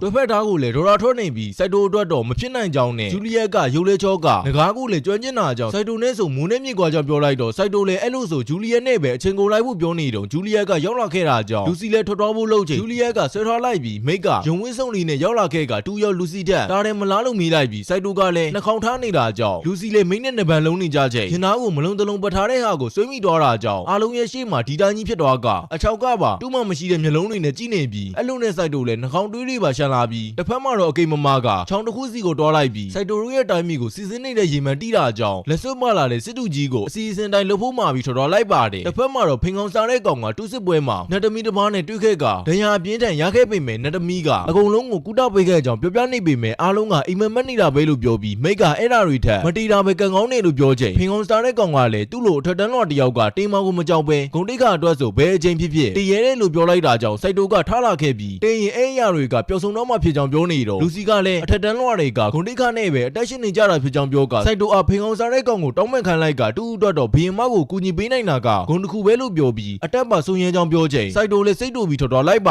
တယ်အဲ့ဒီနောက်မှတော့စိုက်တိုလည်းတူရဲ့တကယ်ပြန်ဘက်ကဘီရင်မဆိုတာကိုပြောနေချိန်အနောက်ကနေမိကရောက်လာခဲ့ကစိုက်တိုကိုတူကအရှုပ်တွေလုံးမိသွားတာလားလို့မေးလိုက်ပြီးရုတ်တရက်အေးလာခဲ့ပါတယ်တစ်ဖက်မှာတော့အဆောင်တက်သားတွေကရေဒီနယ်ကရေကိုတောက်နေချိန်အကိမရေထင်းချုပ်တော့ကိုခံလိုက်ရကခေါင်းထဲမှာလည်းဘီရင်မကိုတက်ဖို့ပဲရှိနေပါတော့တယ်တစ်ဖက်မှာတော့စိုက်တိုကမိတ်ကိုအခန်းထဲခေါ်တော်လိုက်ပြီးမိတ်ကအီးနေတာမဟုတ်ပဲစိုက်တိုရဲ့အနှွေရက်ကိုလိုချင်တာဖြစ်ကြောင်းပြောလိုက်ပြီးချစ်တဲ့လူပြောကကောင်းတယ်လိုက်ပါတယ်အဲ့ဒီနောက်မှာတော့တနမမကသူတို့ရဲ့တက်သားတို့ရဲ့ချင်းချင်းပြတိုက်ခိုင်းနေကြောင်းပြောနေတော့မီလုံးကြီးကရောက်လာတာကြောင့်ဘီရင်မကိုပဲကယ်နိုင်လိုက်ကစစ်ဖို့ချုပ်ကတော့ပြတ်ကြတော့ပါတော့တယ်အဲ့လိုနဲ့စိုက်တိုလည်းအပြင်မှာတခုခုထူကြနေတာကိုတီးပြီးတွားဖို့လုပ်ချိန်မိတ်ကအိတ်ဆေးရပေးလိုက်ကစိုက်တိုကိုလူစီတခုခုအန်ဒီရရှိတာလို့ရင်ထုံထုံလိုက်ဖို့ပြောလိုက်ပြီးလူစီကတော့တိုက်ပွဲကြားထဲမှာစိုက်တိုကိုအော်ခေါ်နေရင်အပစုံ11လေးကတော့ပြီးဆုံးတော့ခဲ့ပါတယ်ဗျအားလုံးကိုကျေးဇူးတင်ပါတယ်အပစုတ်ထွဲစမ်းမာတော့လူစီကစိုက်တိုကိုရှာနေုံတတတယောက်ကရောက်လာခဲ့ကတိုက်ခိုက်တာကြောင့်တီဗီလို့ထင်နေတော့စိုက်တိုကရောက်လာခဲ့ပါတယ်အဲ့ဒီနောက်မှာတော့တသားတို့ချင်းချင်းပြတိုက်ခဲ့ရတဲ့အကြောင်းရင်းကဒီကန်ထဲမှာမော်တက်ပညာတစ်ခုထဲထားတာကြောင့်ဆိုတာကိုတီးသွားခဲ့ကအခြေအနေမကောင်းတာကြောင့်တက်ပြန်ဆုံးနေရပြီးရန်သူဘက်ကလည်းတသား9000ကကြီးတက်လာတယ်လို့ပြောလိုက်ပါတယ်ဒီလိုနဲ့ပြင်မှလည်းသူကနောက်ဆုံးတင်မောမှာလိုက်မှဖြစ်ကပြည်သူတွေကိုအရင်ပို့ပေးဖို့အမိန့်ပေးလိုက်ပြီးတစ်ဖက်မှာတော့စိုက်တိုကလူစီကိုခံတက်မှပဲနေခဲ့မှဖြစ်တာကြောင့်လူစီကဘာကြောင့်လဲလို့မင်းနေခဲ့ပြီးခံတက်ဆိုတာကတခြားလူတွေထွက်ပြေးနေချိန်ကျန်နေခဲ့ရကတိုက်ခိုက်ရမှဖြစ်ပြီးလူစီကလည်းဒီတစ်ခေါက်ကိစ္စကဘီမအုပ်ကကွယ်ဖို့ဝင်ကြီးကိုယ်တိုင်တော်တောင်းဆိုထားတာဖြစ်တာကြောင့်လက်ခံလိုက်တာဖြစ်ကစိုက်တိုကရန်သူ9000ကိုဘလူးရင်ဆိုင်မှာလေးလို့မေးချိန်လူစီကတူ့မှာ voice ရှိပြီးဒီတစ်ခေါက်တော့တေချာဖို့တုံးလိုက်မှာလို့ပြောလိုက်ပါတယ်ဒီလိုနဲ့စိုက်တိုလည်းလက်မခံတာကြောင့်တော့ပြောဖို့လုပ်ချိန်လူစီကရခိုင်းလိုက်ပြီးတူတီလိုလှုပ်လိုက်ရင်ဘီရင်မအပါဝင်အားလုံးကဘေကင်းရမှာဖြစ်ကြောင်းပြောကတူတီတာနဲ့တန်နေလို့ပြောလိုက်ပါတယ်အဲ့ဒီနောက်မှာတော့လူစီကစိုက်တိုကိုဖတ်လိုက်ကအတူတူထွက်သွားဖို့ပြောလိုက်ပြီးဒီကဘာကလူမဟုတ်တဲ့စိုက်တိုကတေးစရာမလိုဘူးလို့ပြောလိုက်ပါတယ်ဒီလိုနဲ့စိုက်တိုလည်းတူထတာတော့မှမဟုတ်တာကြောင့်နှုတ်ဆက်ကြဖို့ပြောလိုက်ပြီးသူတို့ကဘာမှာဆိုအချင်းချင်းနှုတ်ဆက်ရင်တခွက်လောက်တောက်တာဖြစ်ကြောင်းပြောကဝမ်ပလင်သလုံးကိုတွားယူလိုက်ပြီးနောက်ဆုံးအနေနဲ့ပြောချင်တာရှိရင်ပြောဖို့ပြောတော့လူစီလည်းလက်ထက်ချင်းကြောင်ပြောလိုက်ပါတယ်အဲဒီနောက်မှာတော့မော်ပန်ပွင့်ကိုတွားဝဲပေးမယ်ဒီလိုချင်းနေမှမို့အလကားရခဲ့ကလူစီလည်းဆူတောင်းနေတဲ့အချိန်စိုက်တိုကမေဇီရီကိုလူစီတောင်းမဲ့ခွက်တဲ့ထည့်ပေးလိုက်ပါတယ်ဒီလိုနဲ့ပဲလူစီနဲ့စိုက်တိုတို့လည်းတစ္ဆဆူကြကဝမ်ခွက်ကိုတောက်လိုက်ပြီးအရင်ကဘာမှဆိုနိုင်ရတာဖြစ်တာကြောင့်နမ်းဖို့လုပ်ချိန်ဥကိုကွဲအောင်ကန်ခံလိုက်ရပြီးငေးပေါကိုကန်ခံလိုက်ရမှတယောက်နဲ့တယောက်ကန်ရတာဖြစ်ကြောင်းပြောပြီးစိုက်တိုကအခုလိုလူစီနဲ့တွေ့ခဲ့ရလို့အရန်ဝမ်းတာကြောင့်ပြောကလူစီကလည်းစိုက်တိုနဲ့တွေ့ရတာအရန်ပြောကြောင်းနဲ့ချစ်တဲ့လို့ပြောပြီးချိန်အိပ်ပျော်တော့ခဲ့ပါတယ်အဒီနောက်မှာတော့စိုက်တိုလည်းလူစီကိုပွေ့ချပြီးအပြင်ထွက်ချိန်ဂျူလီယန်နဲ့တွေ့ပြီးဘလို့မျိုးခံတတ်မှနေခဲ့မှလဲလို့မေးကထွက်ပြေးကြဖို့ပြောလိုက်ပါတယ်ဒီလိုနဲ့စိုက်တိုလည်းလူစီကိုအတူတူခေါ်သွားပေးဖို့နဲ့ဆောက်ရှောက်ပေးဖို့မှာလိုက်ကသူကတော့ရန်သူ9000ကိုတော်ရင်ဆိုင်မှာဖြစ်ကြောင်းပြောပြီးနောင်ဝပြည့်စုံကြဖို့ပြောကထွက်သွားလိုက်ပါတယ်တစ်ဖက်မှာတော့ဘီရင်မကလူစီခံတက်မှာကြံခဲ့တာကိုတီးသွားတာကြောင့်တောခေါ်ဖို့လုပ်ချိန်ဝင်ကြီးကဘီရင်မတာတွားရင်တရားမှဖြစ်ကြောင်းနဲ့ဘီရင်မတိတ်ရင်နိုင်ငံလင်းပြပြတွားမှဖြစ်ကြောင်းပြောတော့ဘီရင်မလည်းဘာမှမတတ်နိုင်တော့ပဲဖြစ်သွားခဲ့ရကလူစီကတော့နိုးလာခဲ့ချိန်တင်မောဖို့မှာရောက်နေခဲ့ပြီးစိုက်တိုကိုရှာတဲ့အချိန်မတွေးတော့ပဲရန်သူ9000ကိုတော်ရင်ဆိုင်မှာတီးသွားခဲ့တာကြောင့်မယုံနိုင်ဖြစ်ပြီးပြန်တော့ဖို့လုပ်ပေမဲ့တင်မောကလီပုံမှာဖြစ်နေတာကြောင့်နောက်ကျတော့ခဲ့ရပါတယ်တစ်ဖက်မှာတော့စိုက်တိုလည်းဒီတိုက်ပွဲမှာတူတီတော်နိုင်လာလို့တွဲဖက်တာကိုမေးလိုက်ချိန်တီမန်ဖို့လို့ပြန်ပြောလိုက်ပေမဲ့စိုက်တိုလည်းအခြေအတွက်ဆိုတီပီရမှာဖို့လို့ပြောကရန်သူတော်9000ကိုပြေးတိုက်ပေမဲ့အချင်းချင်းလဲနေပြီးအခြေရဆုံးသူရဲ့မျက်နှာကိုတွေးကနောက်ဆုံးထိုးတဲ့အချိန်ဒီတိုက်လိုက်ပြီးတစ်ဖက်မှာတော့လူစီကစိုက်တိုရဲ့မုံမီပန်းကိုကြည့်လိုက်ချိန်မိန်တော်ခဲ့တာကြောင့်စိုက်တိုတီတော်မှတီတော်ခဲ့ရပါတယ်နောက်တနေ့ရောက်တဲ့အချိန်မှာတော့စို စိုက်တိုရဲ့တိုက်ခိုက်မှုကြောင့်ရန်သူတော်တော်များများကတိတ်ဆုံတော့ရပြီးဘရင်မရဲ့တိုင်းပြည်လည်းငင်းငင်းတော့ခဲ့ရကစိုက်တိုကတော့ရင်ခွဲနာကြားနေတာကြောင့်အမကြီးလည်းစင်ကောင်ကောင်လေးတယောက်တီသွားတာဘာဖြစ်လို့အဲ့လောက်တော့ဝမ်းနေရတာလဲလို့မေးလိုက်ချိန်လူစီလည်းစိုက်တိုကတူးအတွက်အရန်ရေးပါကြောင်ပြောကတယောက်တည်းနေချင်းကြောင်ပြောပြီးမောင်ထုတ်လိုက်ပါတယ်အဲ့ဒီနောက်မှာတော့လူစီလည်းစိုက်တိုကိုအရန်ချစ်တာကြောင့်ပြန်လာဖို့ပြောနေတော့ဟိုပန်းပွင့်ကပြန်လင်းလာခဲ့တာကြောင့်ကျောင်းအပြင်ဘက်ကိုအပြေးထွက်သွားချိန်ထင်းတဲ့အတိုင်းပဲစိုက်တိုဖြစ်နေခဲ့ကနှစ်ယောက်တာအလွန်တိတ်နေကြပြီးလူစီကစိုက်တိုကိုဘလို့တက်ရှင်လာတာလဲလို့မေးချိန်နတ်သမီးတယောက်နဲ့တွေ့ခဲ့ကအတက်ရှင်လာတာလို့ပြောပြီးနတ်သမီးရဲ့နှုတ်ကအရန်ကြီးလွန်းတာကြောင့်အံ့ဩနေခဲ့ရပြီးမော်ကျောင်းမှာရှိတဲ့လူတွေအားလုံးထက်လက်ကြီးကြောင်ဖောက်တဲ့ချမိသွားတာကြောင့်ရင်သားကြီးကြီးပဲကြိုက်တဲ့စိုက်တိုကိုနောက်တစ်ခါထပ်တိတ်သွားအောင်နောက်ကနေလိုက်ချနေပါတော့တယ်ဒီလိုနဲ့စိုက်တိုလည်းရန်သူတော်9000ထက်အခုပြဿနာကဖြည့်ရှင်ရပိုခတ်တယ်လို့ပြောနေတော့လမ်းမှာမိန်းနဲ့တွေ့ကနှုတ်ကိုပဲကြည့်ပြီးဖီးတက်နေတာကြောင့်လူစီကနှာမှုခွေးကောင်လို့ပြောရင်စီဇန်2လေးကတော့ပြီးဆုံးတော့ခဲ့ပါတယ်ဗျ